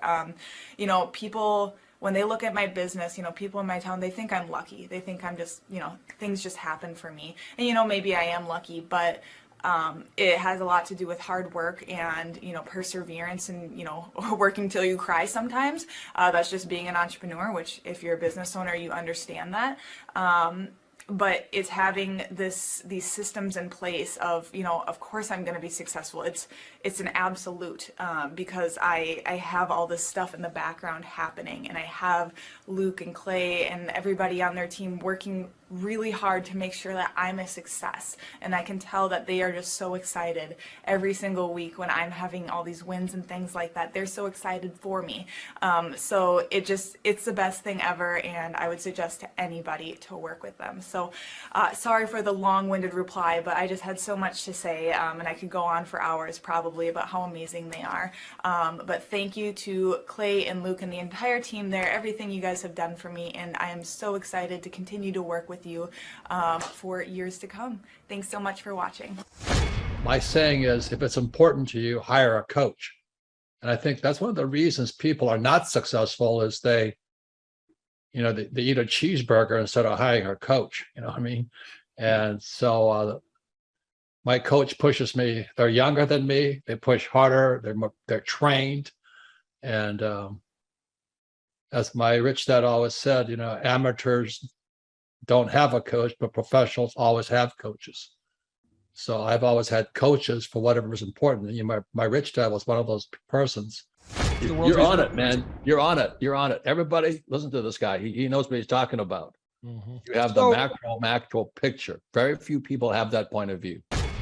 Clay, you're an entrepreneur. I'm an entrepreneur. And as they say in Stoic, the obstacle is the way. And so if you let these pinheads get in your way, you're in trouble.